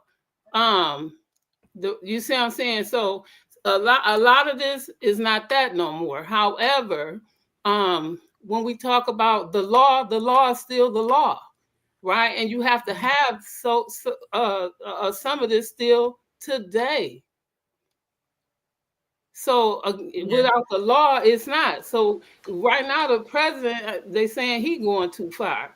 That's why you have the Supreme Court over the president, right? And so that's right. So it's everything it's so a guideline of how far you can go. But in the beginning, all of it was discussed just there, and then it was taught to this way to the visors. And so now it's when it was separated, it got separated after that.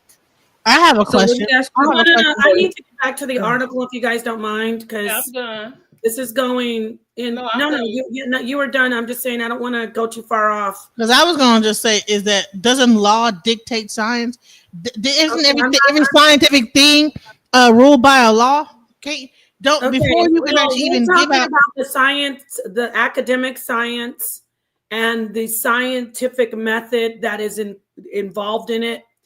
We can definitely philosophically have a discussion that law could be considered a philosophy of law, an art, or a science, because that wasn't the point I was trying to make. No, but the point that I'm making is we're going off the subject of scientism.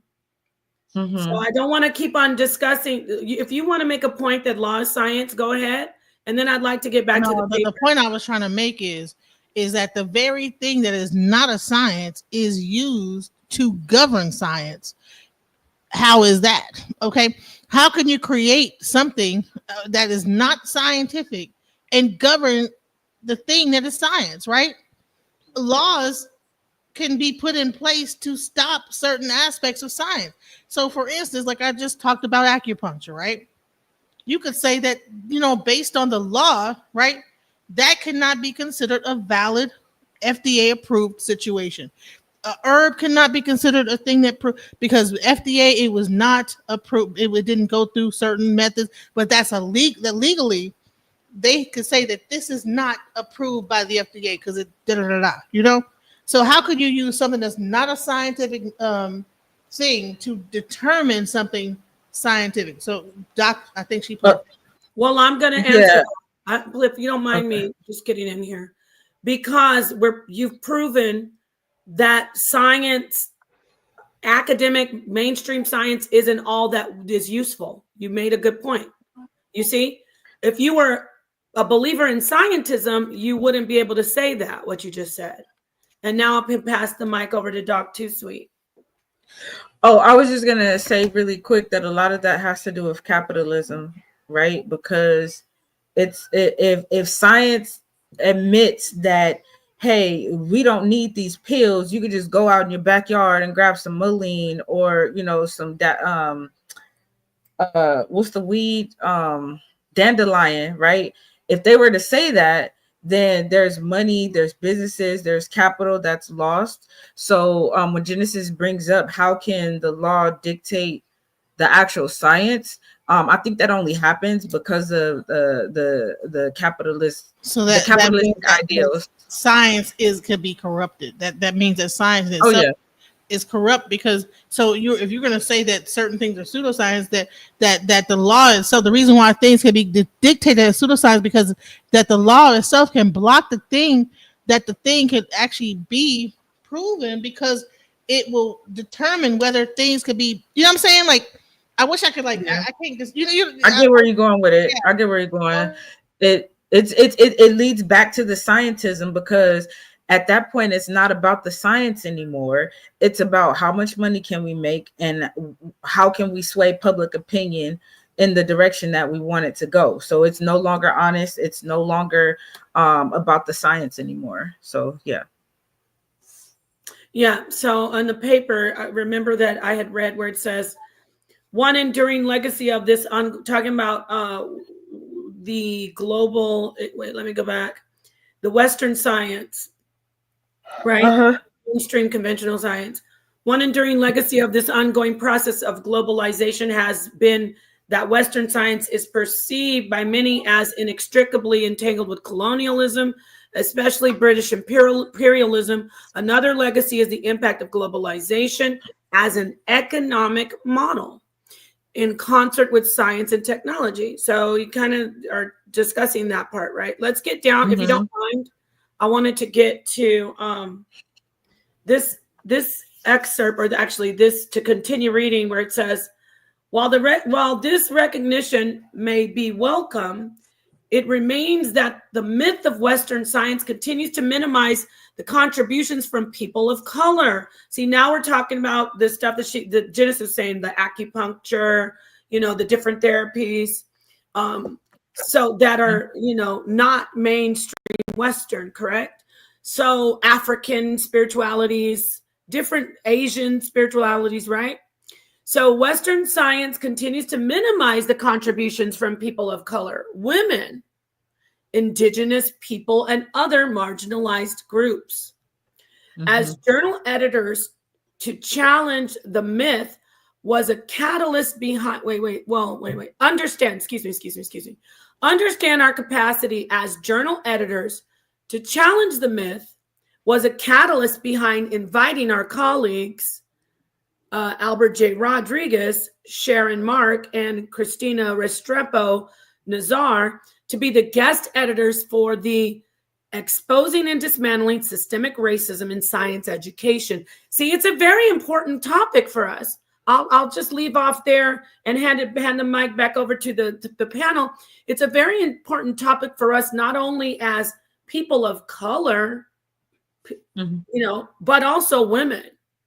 That we be we're very careful, because the white coats we had the white men, white coats, and white hair, right? Right. So go ahead. I'll hand the mic over just and stop right there. But I do want to stay on the paper. I don't want to go too far off of it. But I was going to say, just if you could scroll up about the rise of scientism, I was curious about that, because we talked. I was going to get down. Go ahead. One of the debates that I had was about whether astrology and astronomy were once the same. Now, anybody who really studies this knows that they were. There was no separation, like we've been talking about. And it goes back to around the 15th, 16th, and 17th century, where this British imperialism came in, and they start saying, hey, no, we have to put a cap on this. We have to control this, because we can't have everybody just, saying different things and contradicting what we're trying to push, our motives, our MO. So, I think having an understanding of how important it is to separate science from scientism Yes. Making sure that people understand that science is all about having an open mind. Science is all about discovery. It's about innovation. It's about, all these different things. So when you become Inclusion. rigid, inclusion, because there's not always going to be a consensus, right? There's always going to be some who are going against the grain, or who decide, hey, that's not enough information, I want to dig deeper.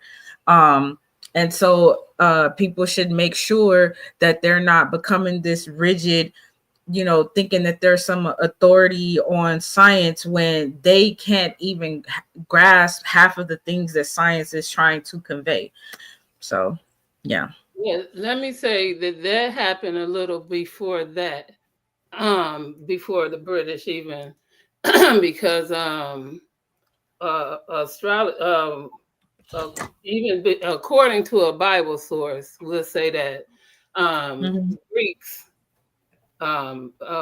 with these calendars, because you had a lunar calendar and there was a solar calendar, and the Natapaya calendar, you had a Chinese calendar.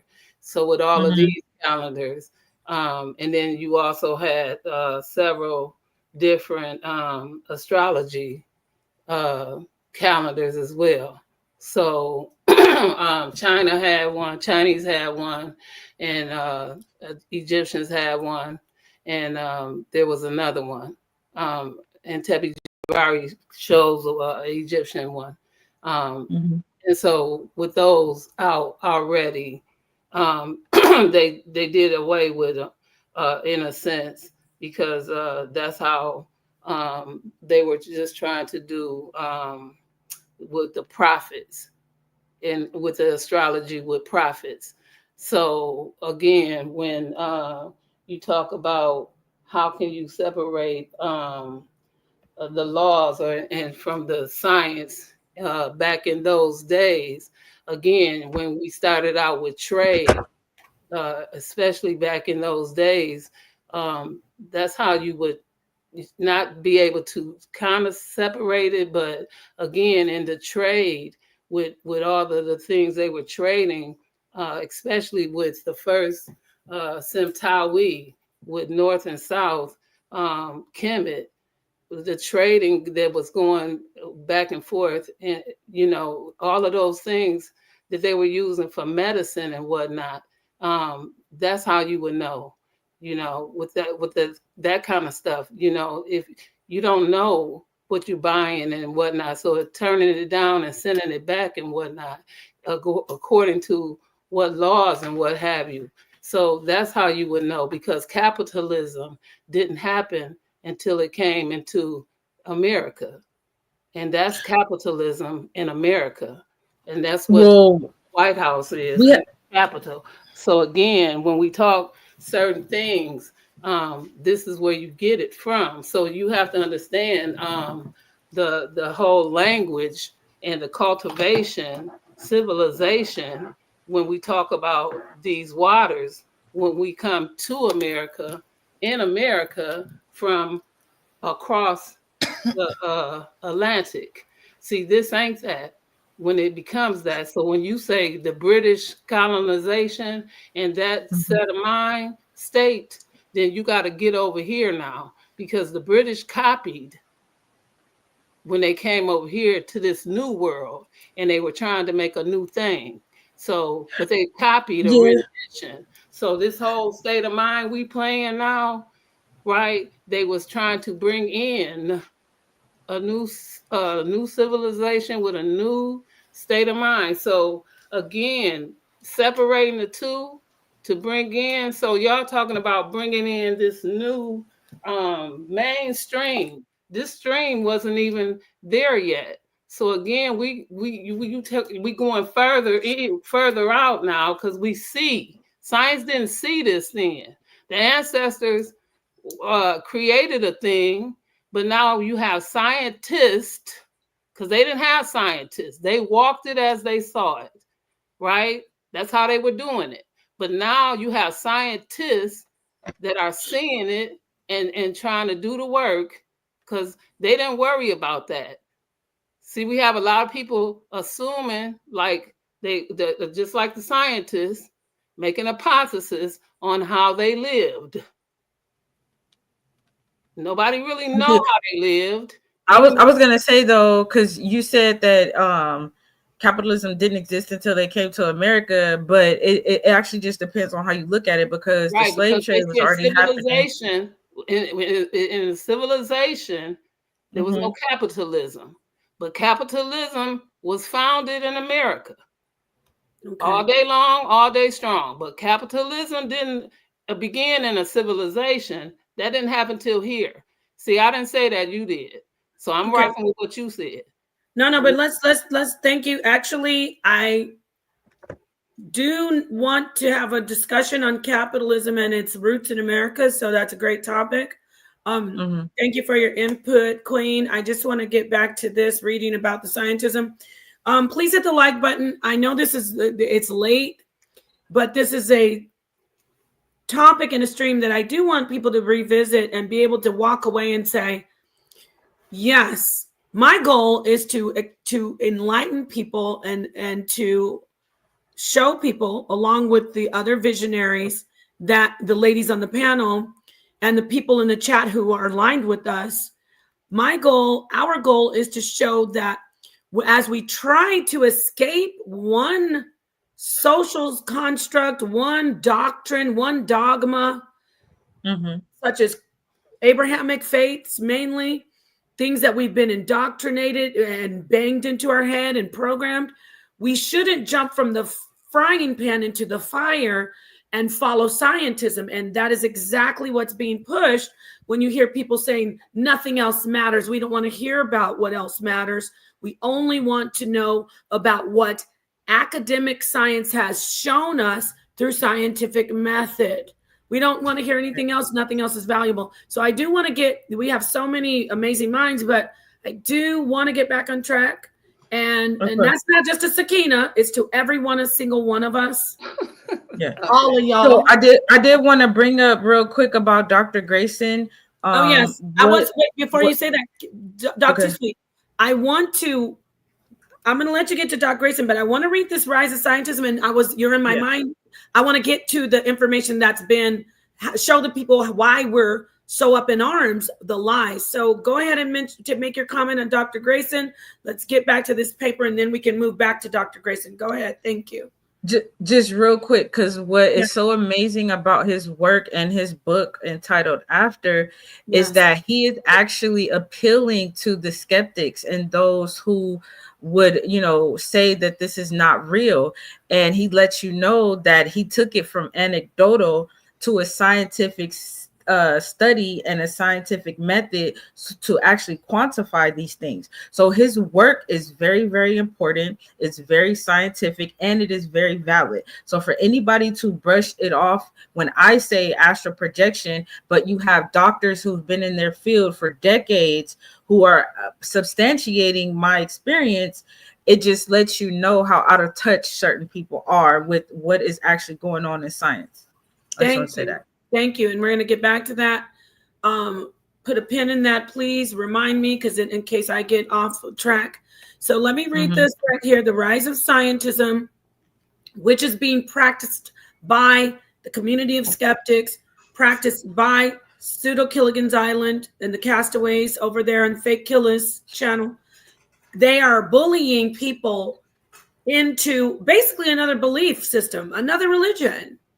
Right. The rise of scientism, science as a human construct, has evolved from early speculations about the natural world. So Genesis and Sakina were correct.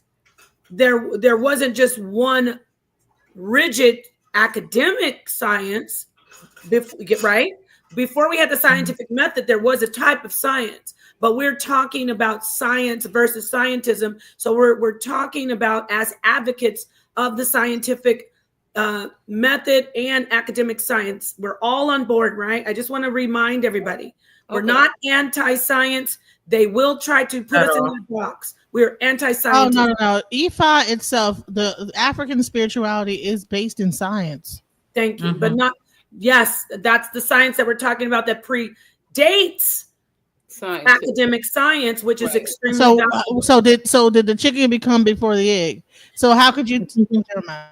Yeah, no. I'm not disagreeing with you. That's why I'm saying no.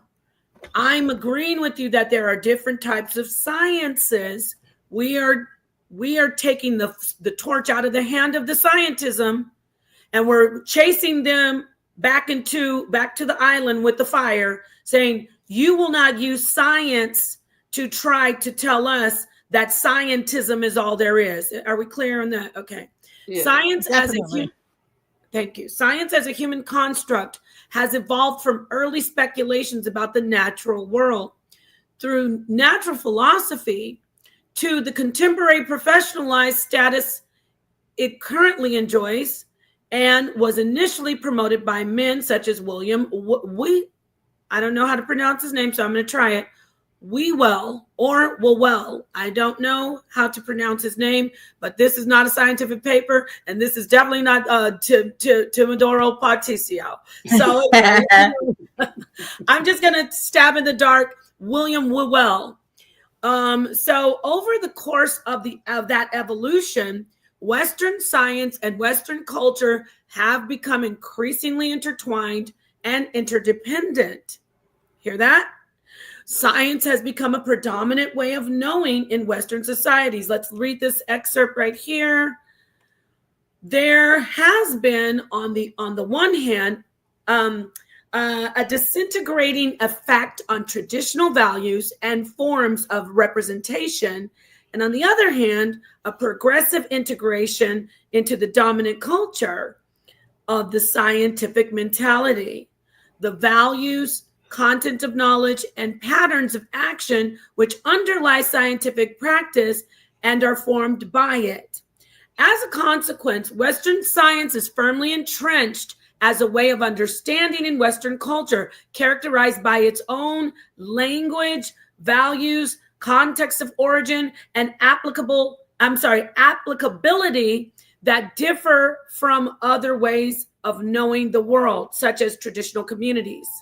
The power and prestige that Western science has accrued to itself has become idealized to value skepticism toward the value of socio-scientific reasoning and a strong desire for objectivity. Do you hear anybody? Is this? Can I just say something about that? But I want to see, do you see where we're experiencing this? Yeah. With the critique, does it ring a bell about when you bring up anything that is not yet fully discovered? We could talk about the quantum world, talk about quantum science.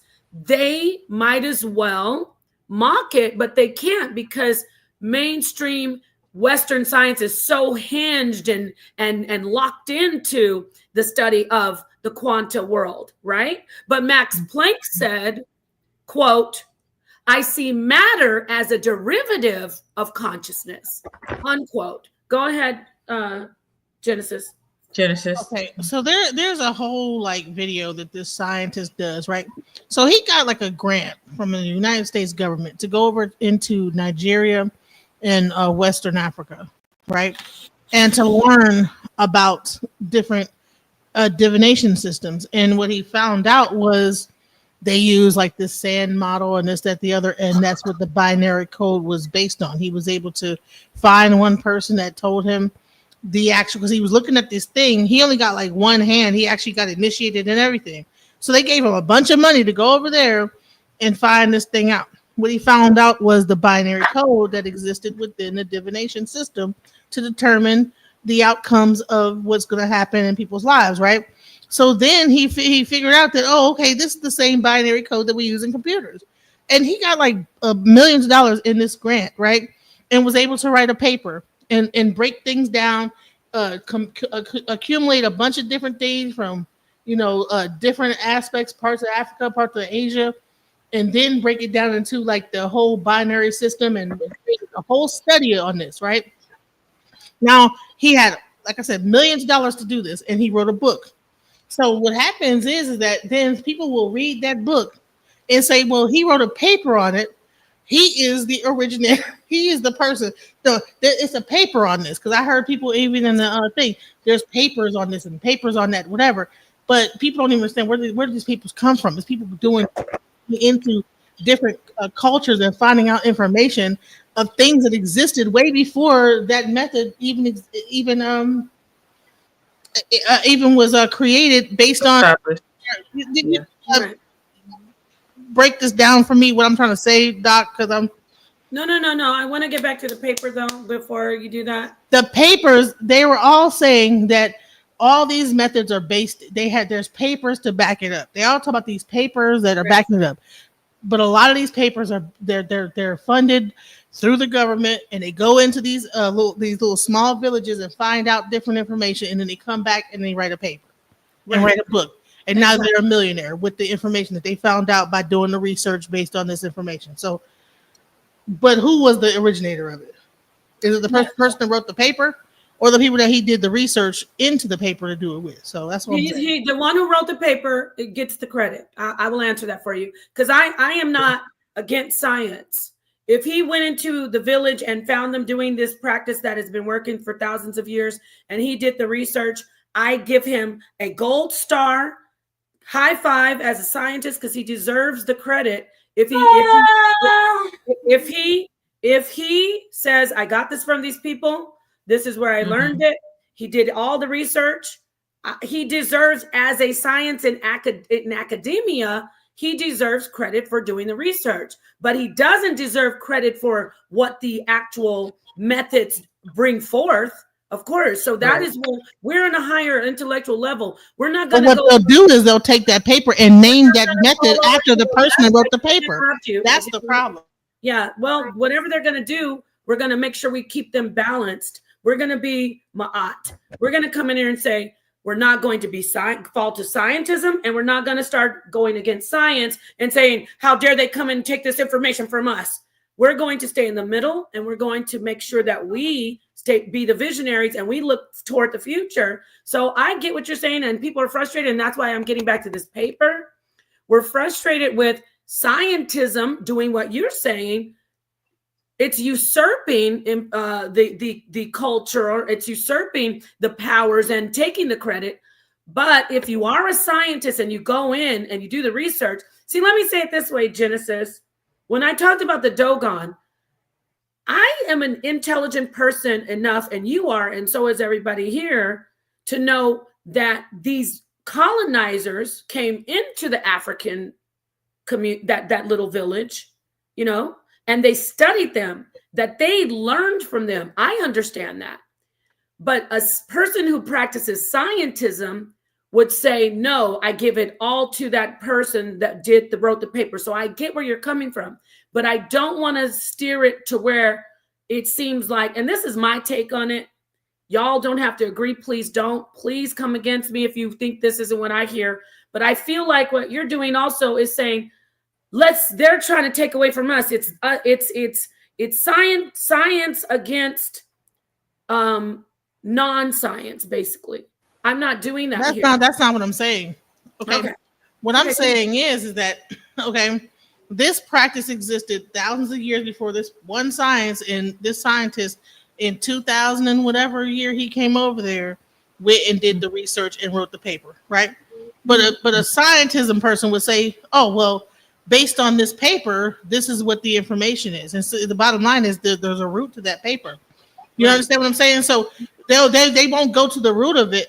They'll say the root is pseudoscience, but then they'll agree to the science that this guy, oh, well, based on I did, and then I took those numbers and did this and I created this out of it. Well, based on that already existed, you just took, you made something out of what was already existing. There's no original thought on this earth. People think that they're thinking some new stuff.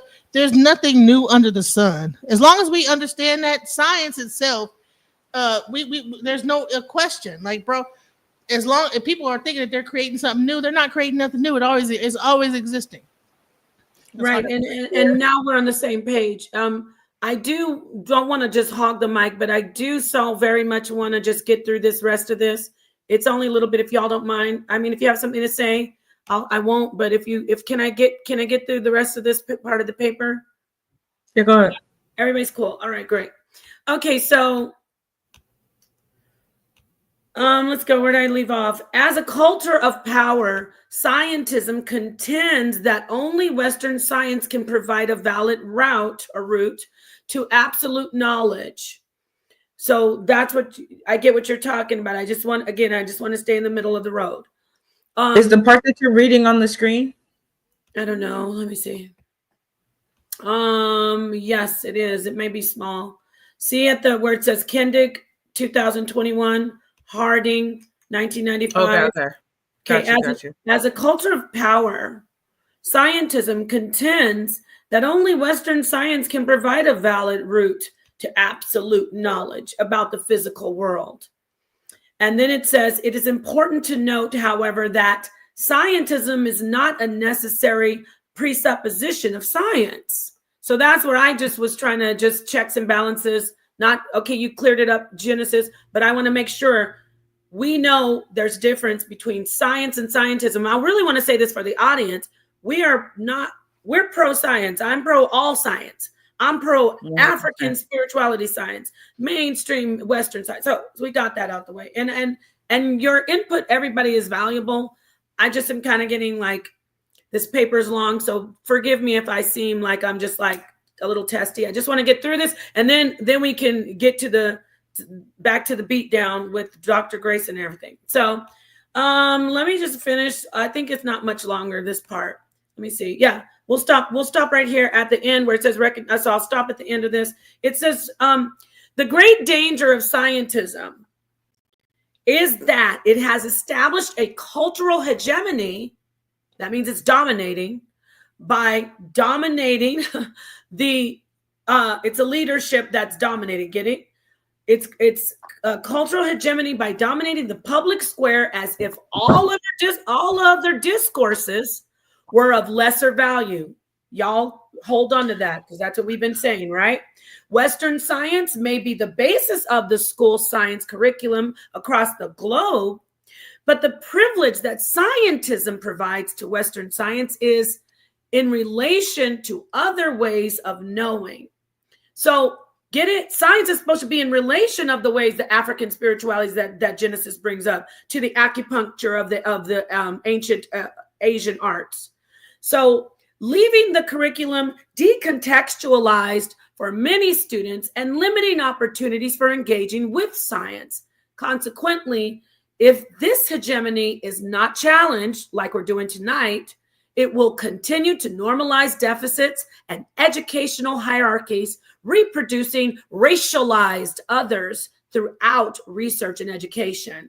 It is this same too long unrecognized hegemony that has stultified our efforts to open opportunities. Stultified means to like take away the wind out of the sails, like take the enthusiasm out of it. So this hegemony, which is scientism that's dominating, that we're complaining about, has stultified our efforts to open opportunities for other visions of science education to make their ways into the page of the journal. Okay, now, thank you, my dear sisters. Thank you, queens. I'm done with that paper. We needed that. Thank you. Whew. No, and that was a good paper in a sense of how it brings up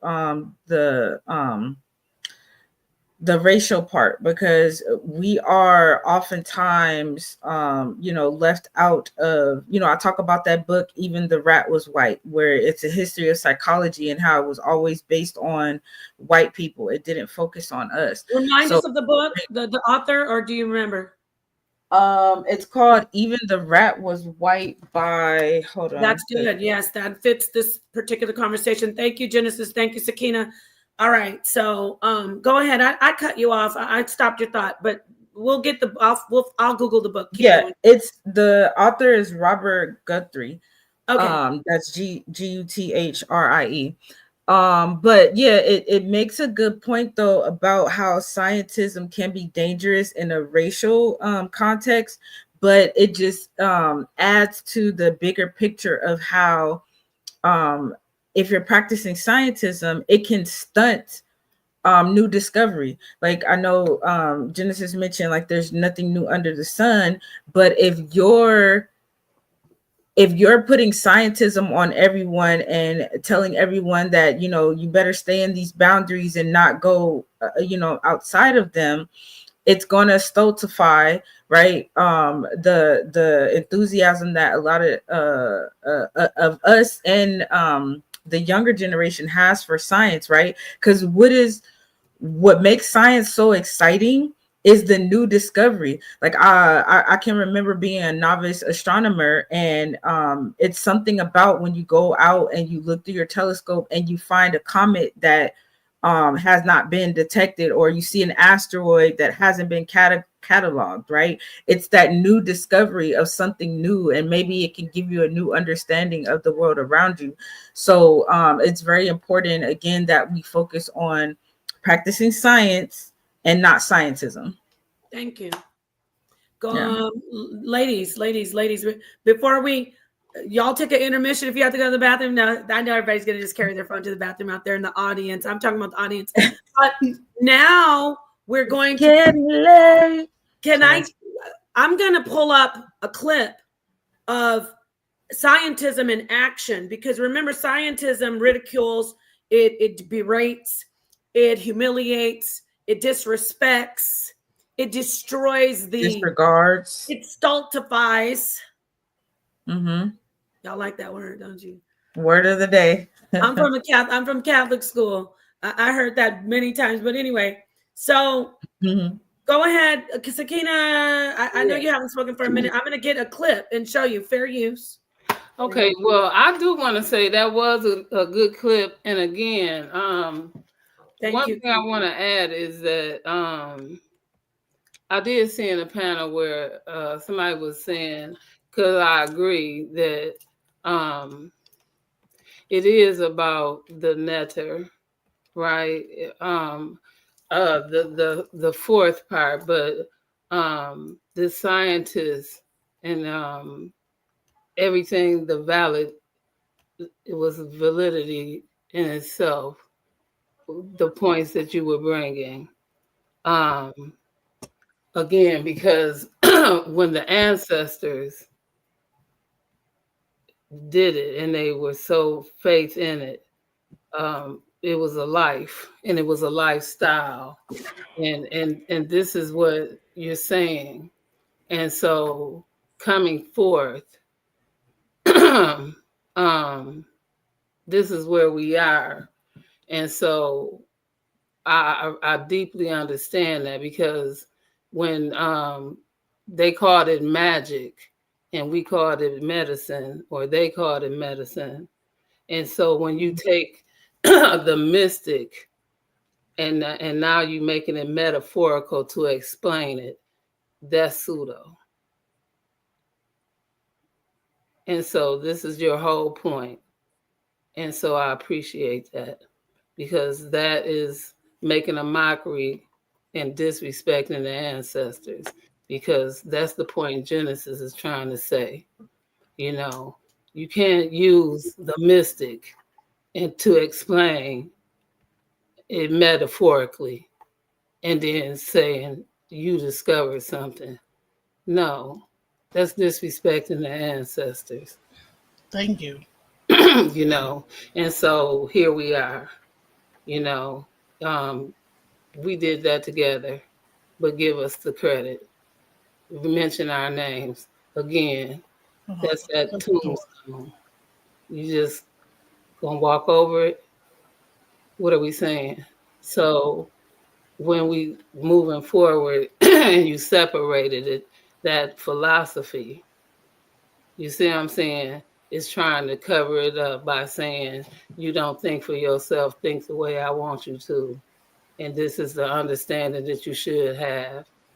No, you have to have that open mind to think.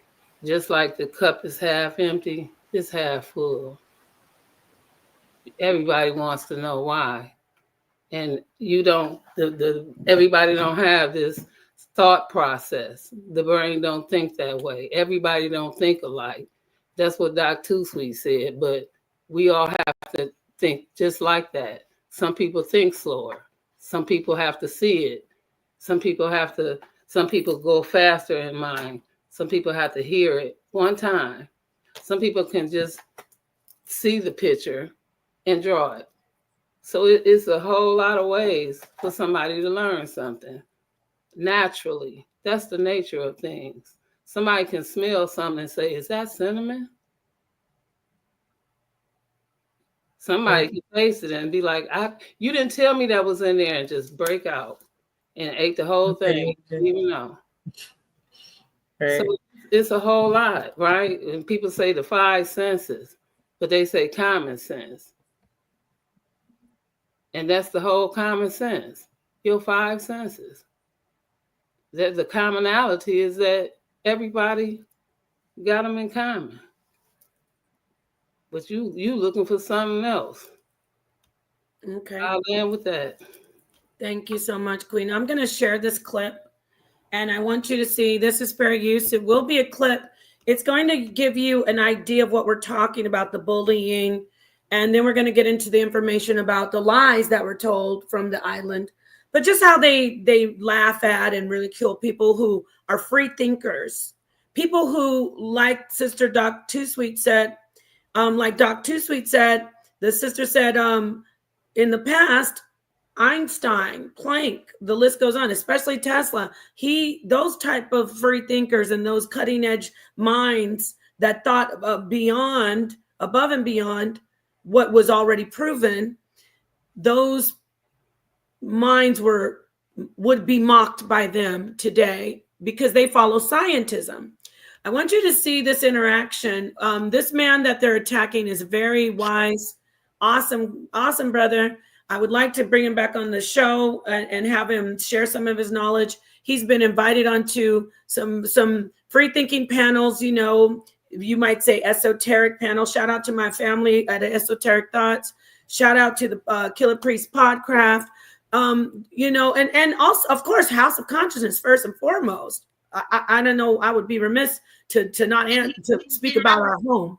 So I want you to see what's happening. Am I muted? Go ahead. Am I muted? What's wrong? Can you hear me? Go ahead. Yes. Okay, I'm just making sure. All right. So this brother hit this panel while they were over there mocking us, talking about when I gave the information about the University of Virginia. This is the island, and there's the creature from the Blue Lagoon or the lagoon, and there's a professor, and we got the skipper badgering this brother just for having being a free thinker. Let's listen in. Hit the like button. Fair use. Fair use. Some right. Venerate the ancestors. Some venerate the natural elements. Yes. What about are you discounting those cultures too? The ones that don't have gods and just venerate the natural world? No. You just chose the cultures that accept the God. Okay. Kind of really fair. Notice the creature from the lagoon is enjoying it so much she had to lay back and feel herself so that she's doing so much. And she wanted to make sure she summer jams a confused pseudo. See what they do to people?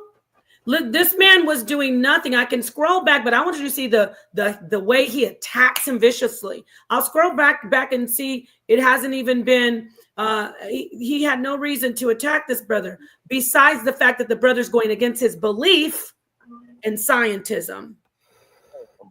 God represents the natural world and everything. No, you just said it. No, you said it's a placeholder. We know what the natural world is. You said God is a placeholder for the unknown. There's a lot of things we understand about the natural world. So you would the unknown as far as like how things come into existence. But the thing about it is when you think about you just double talk. You know what I'm saying? You just switch it. Look at the goofball. I'm a bully the bully. Why are you harding? Grading for what? Badgering people? Humiliating people? Our sister Sakina Rock can give us an account if she feels like it, how she was on that panel and this creature tried to humiliate her. Now, I know sometimes stuff Sakina says be going over a lot of people's heads, but later when you go back on the playback, it's deep. So what are you harding? This isn't great information. This is scientism abuse. This is the same way if you walked into a radical Christian church or a group of Hebrew Israelites and you were a white person and they say that you're going to go to hell and you're Esau, and people just sat there and just badgered you just for being not the same as the rest of them. These are exactly the same. They're abusive. They're getting, we're going to keep coming for you, and we're going to make sure that you're exposed for beating people up. Thank you for letting me just get that out, because this was the most disgusting display. Keep watching. You went from placeholder. Now you went from a placeholder to God is something. I'm trying to answer your question and then elaborate. Say it again. My bad. No, listen. You said God was the word for a placeholder. That's what you said. For the unknown. For the unknown. Right. Hold on. And let's say, but wait a minute. The natural world is known. There's this thing. Let me finish. There's this things we don't understand about it. And then you switch. Hold on, bro. And then you switched it to things. I don't know why you're elaborating on a half. I'm not elaborating. I'm saying you're not. Like you're no, I'm saying you're incoherent. No, let's have a coherent conversation. You're afraid of something I didn't say all the way. No, I'm not afraid. Okay, what did I not say? I did not say you was afraid. Hear the aggression. Why is he attacking this man just for saying that the name God is a placeholder for some other spiritual energy that the man was just talking about? He said, I don't believe in God, but there's something out there. He gets lambasted. Keep listening. Hey, sir, you're showing you are incoherent. You know, the smartest person know how to listen. Not to this bullshit. How about that? Let me just say what I really want to say. We're not listening to the bullshit. Now give us something coherent to make some damn sense. And not your religion. How about that? How about giving us something that's not basing your religion on what you believe? How about giving us something that you do understand? How about doing that? How about doing something that you understand? How about that? Can we get that from you? Can we all leave our beliefs on the table? Give us something you do understand. How about that, brother? This ain't got nothing to do with the smartest person in the goddamn room. It's got a lot to do with fucking ignorance, bro. You ever thought about that? You ever thought about you popped up on the damn show, popping your damn gum, Joe? You talking about listening? I ain't got to listen to that bullshit. I'm giving you an opportunity. How about that? Damn, dog. Oh my God. For the dumbass shit you saying. You ain't saying nothing high quality. You're not saying nothing high quality, bro. You're not really talking high quality, bro. You're not talking high quality. Where the fuck you go at? See how the lagoon creature is enjoying it thoroughly? It's just abuse. And the sad thing is, you're talking about belief. You have a belief system in scientism. See them killers. Oh man. Your microphone breaking up. Touch yourself into the matrix. You understand what you're saying, man? He'd be the first nigga to tell you, nigga, I ain't said I was smart. I'm saying is you talk about placeholders, shit coming to being. I don't believe in God. Dude, let me hold. Get out of here with that flim from me. Can we get something coherent from you, brother? And maybe you get longer to talk. How about that? I rest my case. We listening, brother. Okay. So because he was able to talk in a staccato, loud voice. But look how calm the brother is. Again, you didn't give me no fucking answer, bro. So you ask again, God, what it mean to me? It's more. I should say first that it's more than one way I look at it. So that was one way I'm explaining it to you, right? Because we don't know what the fuck it is, first of all, right? So why talk about it then? Why talk about something over the fuck it is? You hear the scientism? If we don't know what it is, meaning if mainstream academic science didn't prove it, why do we even talk about it? Why get so upset about it? Why apply emotions to it? Because you're he can't talk about it, but you can apply all these emotions to it though. Yes. You can talk in staccato and be real loud. I'm done with that disgusting display of abuse on human beings who have free thought. Y'all saw that, right? So don't you ever tell us about being intelligent and caring about the community. You're abusive. Okay? Now. And the same thing happened when they tried to come for me, not to make it about me, but I see this is a common theme where I think at one point he said, if we don't know something, then it's not real, or something to that effect. And it's like, how unintelligent can you be to say something like that? Things that we don't know that's real. And you know what? That's exactly scientism. It is. I'm gonna go and grab yours, and then I know it's late, everybody, but I did want to get that. You made a great point. I do want to get that where where the creature from the lagoon called him said, come in here and attack her. And he came and was summoned, and he came in to, just basically, you know what? It's a little bit long. If you want me to get it, I'll look it up while you get to the Dr. Grayson stuff. If you want, I'll find it. I mean, you don't have to pull it up, but okay. I want to talk about. No, go ahead.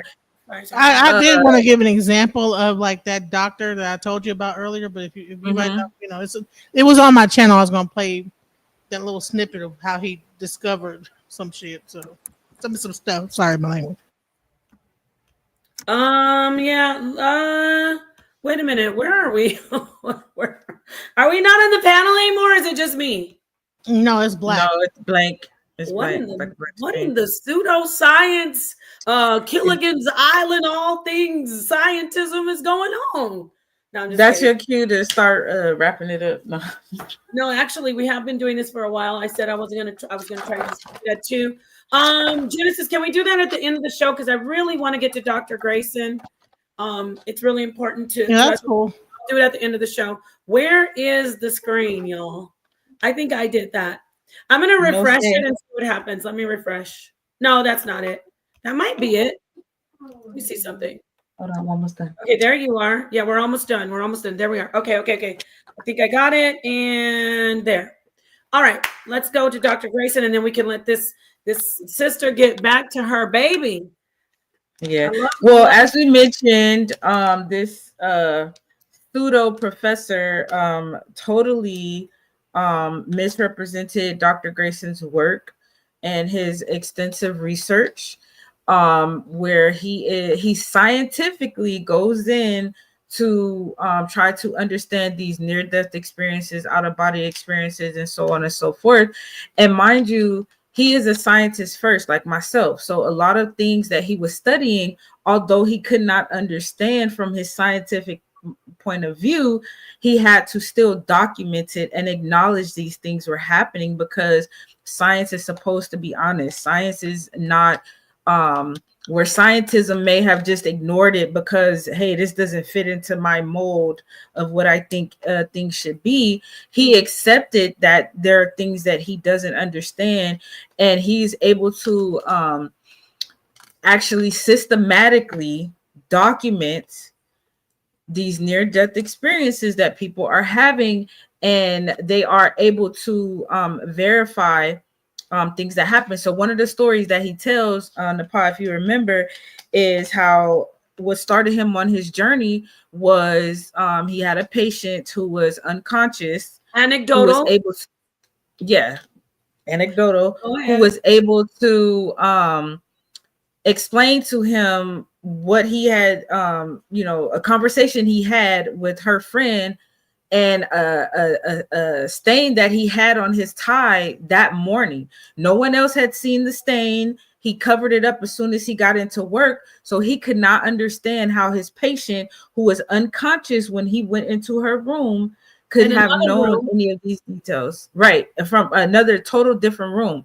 And when she explained to him that she saw this, by this near-death experience, this out-of-body experience, it perplexed him as a scientist, because, your scientific mind is going to say, no, there's no way. She must have talked to someone. She must have seen a camera, something that can physically be explained. And when he realized that he could not explain what happened, it kind of started his journey on and documenting hundreds of cases of near-death experience where there's common themes. We talk about the word anecdotal, but at what point do you say, okay, it's not just anecdotal, this is actually something that's happening? And I commend him so much for his work for that. Go ahead, Nepal. I'm going to add this. Don't forget, he took the time to create an actual method. He took the scale. Talk about how did you get where it was criticized by those starkly opposed to it. So go ahead. I just want to add that. And to this day, go on. Yeah, to this day, it is the standard. So when he first came up with the near-death experience scale to quantify these experiences, there were, this happens in science all the time, right? There's people who are going to come and challenge and question what you're doing. And he was kind of, I guess, scared about it because he wasn't sure that his scale was going to hold up to the scrutiny of science. Because, science is very, it can get very unforgiving. Yeah. Right. But what ended up happening is this research team who was challenging his scale actually confirmed that his scale was very valid. It was accurate. It was useful, and it was scientific. So for anyone to know or even have a hint of this research, there's a whole division of perceptual studies, right? So it's like, how can you then say that these experiences are pseudo, or they're just electrical charges, synapses happening in the brain? When you had this pseudo professor deconstructing the divine and trying to convince people that astral projection is just all in your head and it didn't really happen.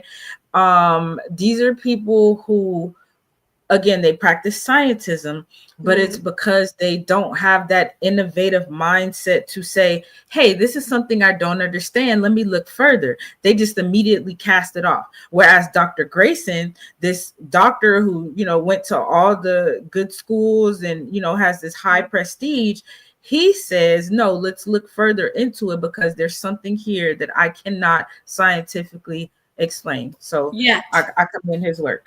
Yes. Can I ask you a question really fast? Sure. I've seen this video and I caught it at the end, but this guy explained something similar to what you're talking about. And he explained that in this method that one of the steps in the belief that it had to not be in it, right? And it and it had to be covered with that somewhere in it that all the facts had to line up and it had to cover no beliefs, right? That way that it stayed in line with all of the facts and that no beliefs was in it, right?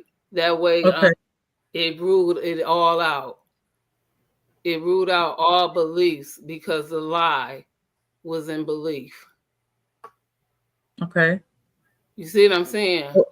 What was your question? I think you said you had a question. Right, because of the system that he created, right, was in the belief. Because the lie is in the middle of belief. If you spell out the word belief, lie is in there. And so in his method, he had to rule out belief because of the lie is in it. Yeah. Well, that goes back to being anecdotal, because I can believe that I saw a flying spaghetti monster, right? That's why anecdotal. That was the reason when Nepal said that, bring that in there. That's what made me remember the video, because that's what he did. He had to rule out all of that because that ruled out the lie in belief, the lie in his scientific method. You see what I'm saying? And that's what make all his progress and everything to rule it out in this specific thing, because he was working with I caught it toward the middle. I forgot who the patient was, but that's the way his method went. So I believe this was the same doctor you're talking about, but let's move forward. No, this isn't the same doctor. Okay, but either way, this is the same. I feel like it is. No. But, okay, Dr. Grayson wouldn't have said a lie is in belief, so he rules out the scientific method. No, but you gotta find out who that doctor was. He created a method to rule out any lies to move forward to create his method, right? Because of this thing he working on just like this with the patient he had, because he was dealing with somebody just like this, that a near-death experience or something to that magnitude. Okay. Right. Well, find out who that is, Queen, but it's not go back in my history because I watched it. I watched it toward the end, but I didn't watch the whole thing. Yeah. Well, I'd be interested to find out who that doctor is who does near-death experiences, but this doctor particularly would not have said that and hasn't. But I don't know who that was. I do want to show this. I didn't know if you had more information, Doc Too Sweet, but I want to get this here and show people who haven't seen it on my other presentation. This is this is some of the staff at the Division of Perceptual Studies, which is in the University of Virginia, in the Department of Psychiatry and Neurobehavioral Sciences, I believe. I think it's Sciences or Studies, one of the two. So if you see here, this is mainstream conventional science doing research on parapsychology, Cedric. They're doing research using, as you heard Dr. Too Sweet say with Dr. Grayson, using scientific method. Okay. Did you want to show something else? I just want to get Dr. Grayson here. Did you want to show something else? I can take this down and just need to show the real quick. I do want to show this article before we start wrapping it up, and anyone can look this up and read it for themselves because I'm not going to read it, but I do want to read the abstract. Let me know when you can see my screen. Okay, go ahead. And I'm going to let you know Dr. Grayson is the former head and director. Now it is Dr. James Tucker, who is also a mainstream scientist. And is this it? Is this what you have? Okay. Yes, because remember, in my particular interview, the term past life regression was brought up, and someone tried to, say, oh, well, that's pseudoscience. Well, yeah, that particular term and how it's described is considered pseudoscience. But this paper by Dr. Grayson and near-death experiences and claims of past life memories is literally past life regression. So in this paper, it says some features of near-death experiences suggest that consciousness may continue to function after death of the body. Now, really quickly, that is a lot within itself, right? Because for so long, the idea that your consciousness or your soul or what have you continues on after death has been labeled as completely religious. It's just a belief. We have no proof of this, so on and so forth, according to Western science, right? But here we have a paper who is suggesting just as much. So the life reviews of some NDEs include what seem to be memories of a past lifetime, some of which involve verifiable details, suggesting that the experiencer has lived more than one life and can recall events from successive lives. So that's the thing, again, with some of these people who are having these experiences. It's like, okay, it could be anecdotal. They're just saying anything.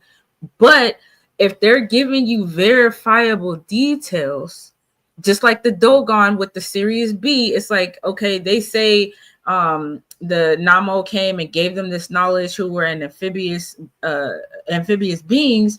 We can disregard that all we want to, but they have the knowledge of Sirius B. So this is that's no different. I love it. That's pseudoscience. Ain't no serious. That's pseudoscience. No. She did exactly, Genesis. Keep cooking. Dang, you just cooking. Keep cooking. And so, and then the article or the paper goes on to say, these apparent past life memories parallel the claims of young children who remember past lives. Furthermore, some children's past life memories include scenes from the period between lives that parallel descriptions of the realm in which NDEs occur. So what I took from that is that the same quote unquote realm that people are entering or experiencing during the NDEs is the same realm or energy field that people who are having these past life memories, it's like they're tapping into the same energetic field of some sort. Now, what that is, I'm not going to go into that, right? What'd you say? No, I said talk. Keep it cooking. Keep going. Okay. So, and then it says, some children's past life memories include anomalous features that contradict common beliefs about reincarnation. In addition, the idea that humans reincarnate into a new earthly body seems to contradict the common NDE feature of encountering deceased persons in a non-earthly realm. However, those apparent contradictions can be resolved by a reconceptualization of prevailing ideas that time and about reconceptualization of prevailing ideas about time and about what aspects of human consciousness may survive after bodily death. Again, these are things that would be considered pseudoscience just to even bring them up in the conversation. And here we have leading scientists, doctors in their field, who are telling you that there is some truth to this, that we have some type of verifiable evidence to correlate with the studies that we're doing. So for anyone to just brush it off, for anyone to make fun of, astral projection or out of body experience, it just shows that they are just totally unaware of what's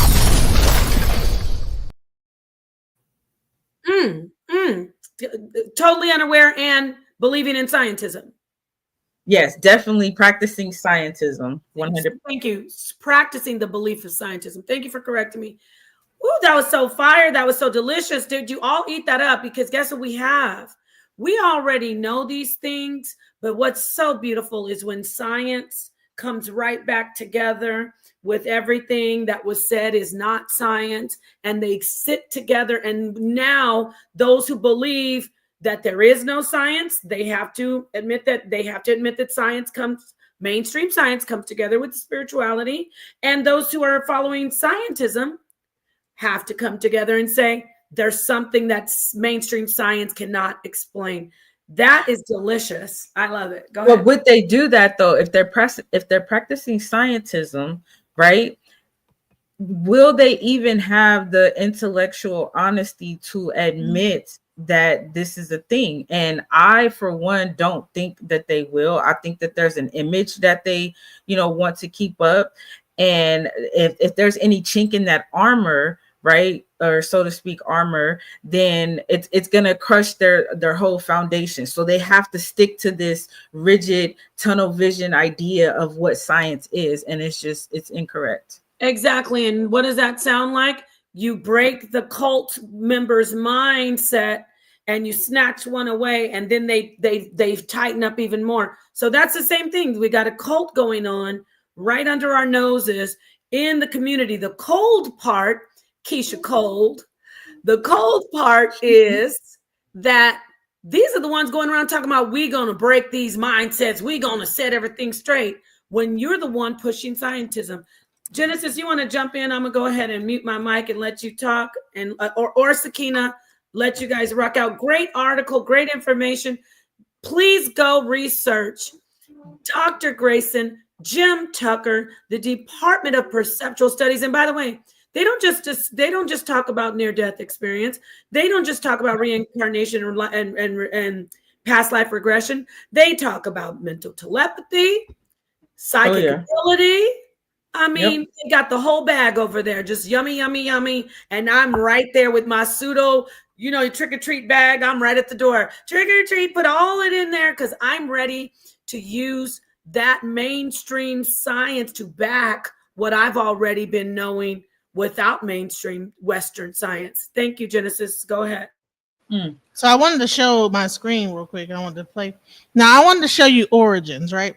I wanted to really break down origins, because we're talking about science, and a lot of, like I said, back before this, I was talking about how they talk about papers and this, that, the other, and where these papers come from. So I wanted to actually show an example of papers, how people get these grants and what they're trying to do. I want to show this. Can I play it real quick? Are you trying to share your screen or what? Yeah, I'm trying to share my screen. Nepal? Are you there?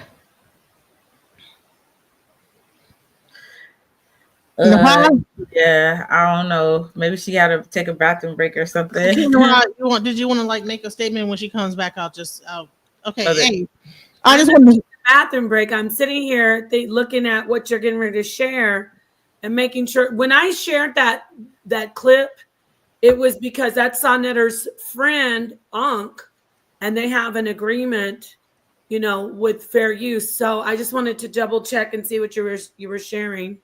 Yeah. So it's a 16-year-old video about talking about African fractals, and it's breaking down math, how math came from Africa, right?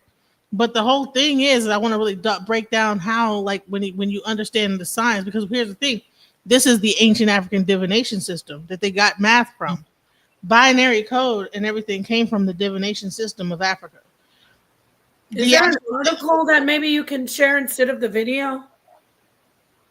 It's just that Sonetter, I don't want to have to say this, but you know what I'm going to say. If it's something off of YouTube or a video, remember the what I talked to you about with the Breakfast Club. He doesn't want me sharing any videos. Ankh is Sonetter's friend, so that was the pseudo. Well, I actually played it on my channel, but okay, never mind. Is it on your channel?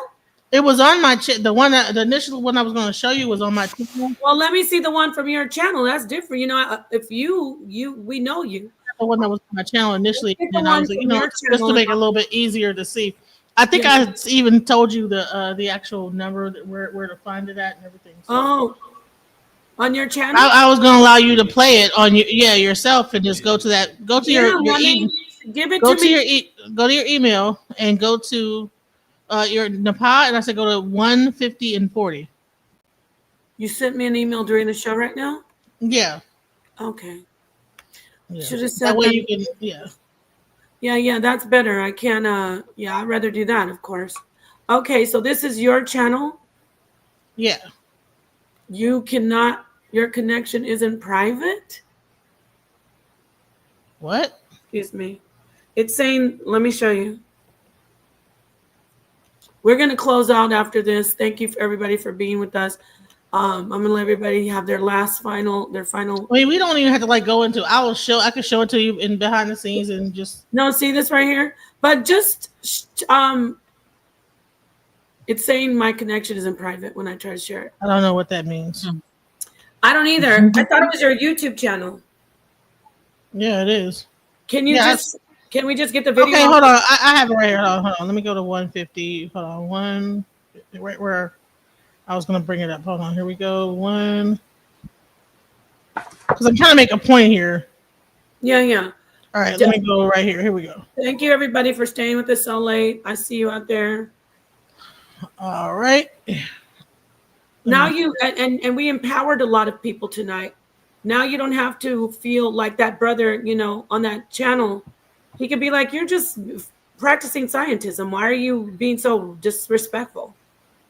Okay, so this is the show I was doing based on, it was called Principles of Ifa. So this is me actually to show the video. Okay, here we go. This is your video? Yeah. It's called African. I did a whole TED talk on this, right? African fractals with a breakdown where math, right? And he's talking about the whole thing. In the world started in Africa. And I know Brian Eno says there's not enough African in computers, but I don't think there's enough African history in Brian Eno. This isn't your video. You realize that Sonetter is gonna freak out if I play. Here we go. All right, so I wanted to show this. Hold on. So he's talking about Africa, and he's talking about math, how mathematic in a divination system. He's discussing the binary code recursion and how and based on the sand divination, right? And then he's breaking it down and how they use the binary system to come up with the solution to problems, right? And this same binary system is used today in computing, in modern computing, right? So this is so this would be considered pseudo, right? You're using divination to come up with a mythological understanding of something, but this is the same thing that they was able to take from and use to make the modern computer, right?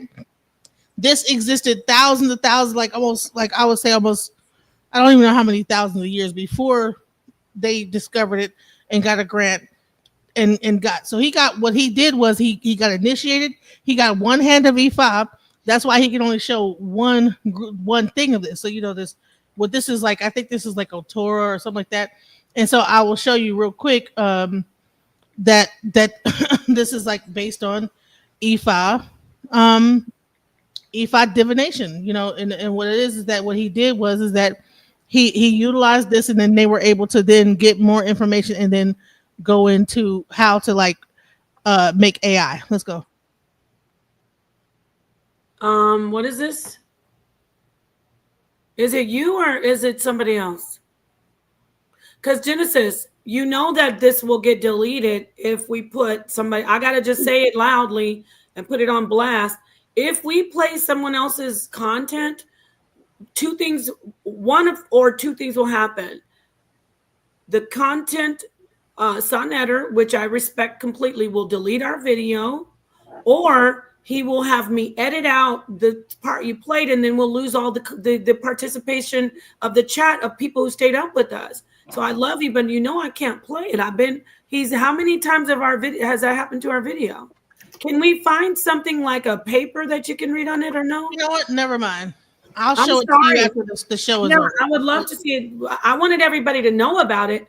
It's just like everybody go look up African fractals and go check it out. Go look up African fractals. And it breaks down the mathematics, how divination systems, all the various divination systems in Africa were used to create the binary code in computers. Also the AI that we're currently using today. So so here's the thing, is that you're using a pseudoscience to actually create science. And that's what I was trying to show, is that people will say that, oh, that's pseudoscience, right? You're taking you're using divination and telling somebody what their future, past, present, and whatever is. That's pseudo, right? But then you take the same system to create the current system. And that's what I wanted to show. But go ahead and look up African fractals. Can we do this, Genesis? Go ahead and look it up. Genesis, can you hear me? Yeah, yep. Instead of telling them to look it up, you have the actual link. Let's drop it in the chat and give it to me. I'll put it in the chat so they can just click on it and watch what you're talking about. But can we say that they need to look up some more history in Kemet, because it didn't just come out of Africa; it came out of Kemet. So, well, the Yoruba tribe. What he did was, in this thing, he talked about Kemet. He talked about all over Africa how the the divination system throughout Africa. He talked about how children had divination systems in Africa. He went throughout the whole of Africa. He had like a whole grant. Ancient Africa is out of Kemet, so we got to start. Even if it came out of that's semantics. Like, I'm just saying, like, different parts of Africa, like whether it might be Sudan, whether it be like Ethiopia, whether it be Nigeria, Ghana, South Africa. What he did was he got a grant from the United States government and traveled to all these different African countries, found the divination system, and then linked them up to current modern math and computing. That's what I'm saying. Thank you. And with that said, let's go ahead and close out. Genesis, we'll start with you. We'll go around and so we can end this very wonderful stream. We did 3 hours. I'm sorry, guys. I said 2, but we had a lot to talk about and we still didn't cover much. Go ahead, close out. Give us your last final words, Genesis. And here's the link, everybody. My final word is that as much as people say that there is all this pseudoscience, all this stuff is based on the original aspect of human nature to try to figure out what's going on. When I first came on here, I talked about how human children, they start off, they're the first scientists. When we come out the womb, we begin to test things out, figure out, okay, if I cry, I get something to drink. If I whine, I get this. We start being scientists from the very beginning of life. And then what happens is the educational system begins to change our minds into, well, listen, without empirical evidence of this, well, what's the reason? And then we become rigid and structured about how we want to see it life. Then you have a split between creative and and people that are indoctrinated. And that's what I believe is that the scientism is just a bunch of indoctrinated people, just like people that are too religious can be indoctrinated as well. I think that people should have free thought, free mind, and be able to think for themselves and not be beholden to anything that's going to stifle their creativity and their mind. Period. Thank you so much, Queen. Thank you, Genesis. All right, let's move on. Let's do Doc Tuesday because she has to get going. Yes, thank you. Thank you, ladies, everybody in the chat for rocking with us. It's 10 over here, so I know, well, 11 now. I know wherever some of y'all at, it's way later. As Napa said, there was a lot of information. We got through some of it, but there's so much more. So I look forward to these discussions again. I appreciate Genesis so much for bringing up the fact that so many things are labeled pseudoscience when actually, if we look, as we mentioned, if you look back at the ancients, they had a lot of this wisdom and knowledge. It's just being remixed and turned into something. I wanted to really quickly just read a quick excerpt from the book After by Dr. Grayson, where he talks about how he methodologically why I can't talk? It's late. Methodically. Methodically. You know what? Cinnamon toast, Clara. Listen. So he scientifically studied this, and one of the points that he made is he says there were lots of things that couldn't be fully explained in terms of physical particles and forces, but that happened anyway. It didn't seem scientific to shy away from some things just because they were hard to explain. Those things that didn't fit my worldview cried out to me to try to understand them rather than write them off. Respecting things that are difficult to measure rather than dismissing them as unreal is not rejecting science, it's embracing science. So I just wanted to stress the fact that, again, this is a scientist. I'm not a scientist on his level as of yet, but he's letting people know that it's his job to try to understand things that he doesn't understand instead of just writing them off as unreal, like these pseudo killigans who maybe have not had certain experiences or have not reached a certain level of emotional maturity, I guess is a way to put it. And if you consider yourself a scientist, if you consider yourself honest, right, you're going to want to look further into things that you maybe don't understand yet. You're going to research a little more. You're going to dig a little deeper. You're going to talk to other people about it, right? So I'm very thankful for these panels, these discussions, the edification of all of us in terms of gaining wisdom and knowledge. And as always, I look forward to many more. And let's continue to keep an open mind and, keep science and not scientism in the forefront of our search for knowledge. Thank you so much. Thank you so much, Queen. Genesis and Doc Too Sweet. I love these two visionaries. I'm gonna let y'all link up. I'm gonna tell you what I was texting Doc Too Sweet about you, Genesis, later on. But so stay in the back if you can when I end this stream. I love you guys. Let me go to my sister, the Queen, of course. She rocked out with us all night long, just like the others here on the panel. The visionary, Sakina Ra. Please close out, Sakina.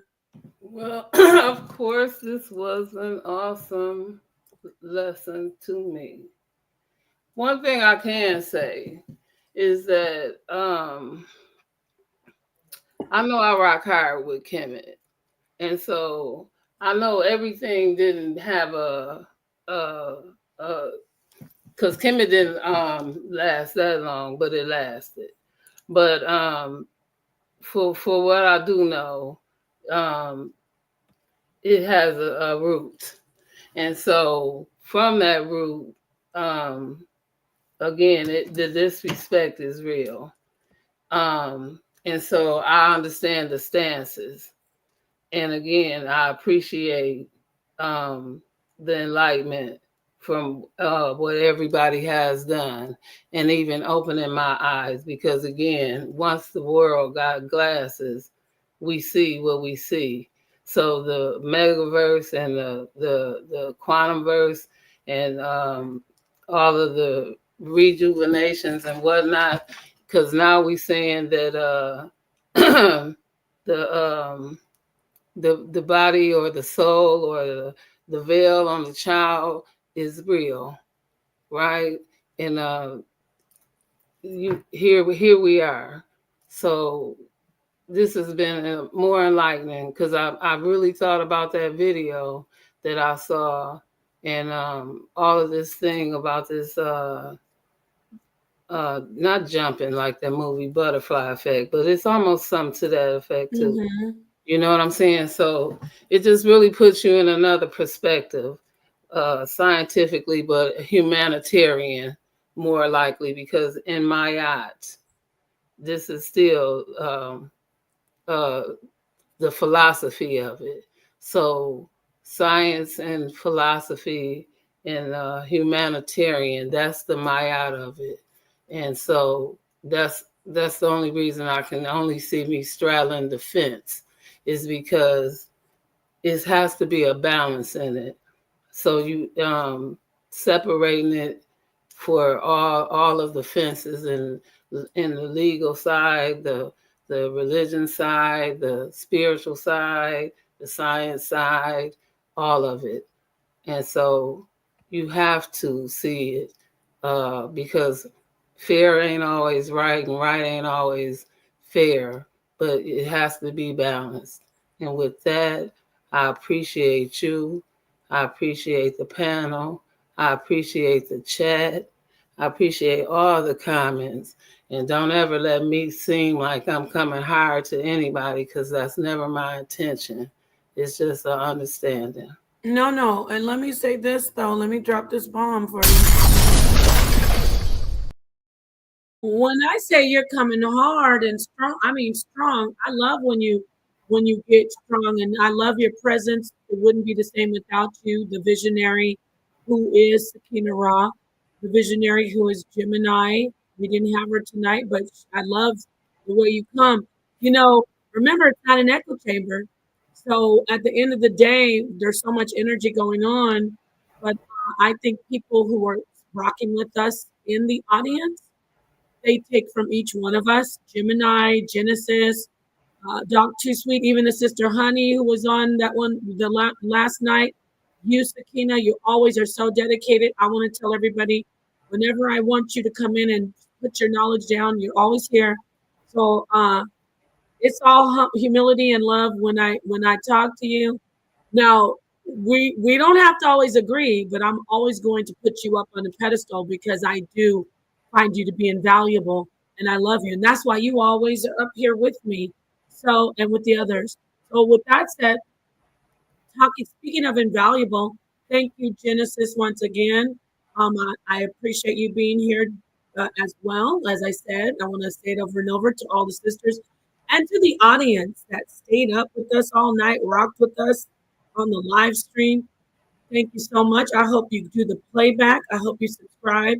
Go subscribe to DJ Genesis, her channel. Sakina, say your channel.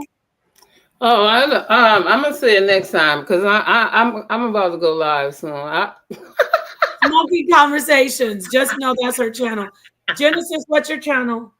It's at DJ Genesis Detroit. Just right where this says YouTube.com at DJ Genesis Detroit. So, okay. Can you type it in the chat too? I gotta go give you a wrench. Do you have a wrench? Do you have a wrench? I don't think so. No. I was saying wrench and I was being French. Oh yeah, I listen. I'm doing the French accent.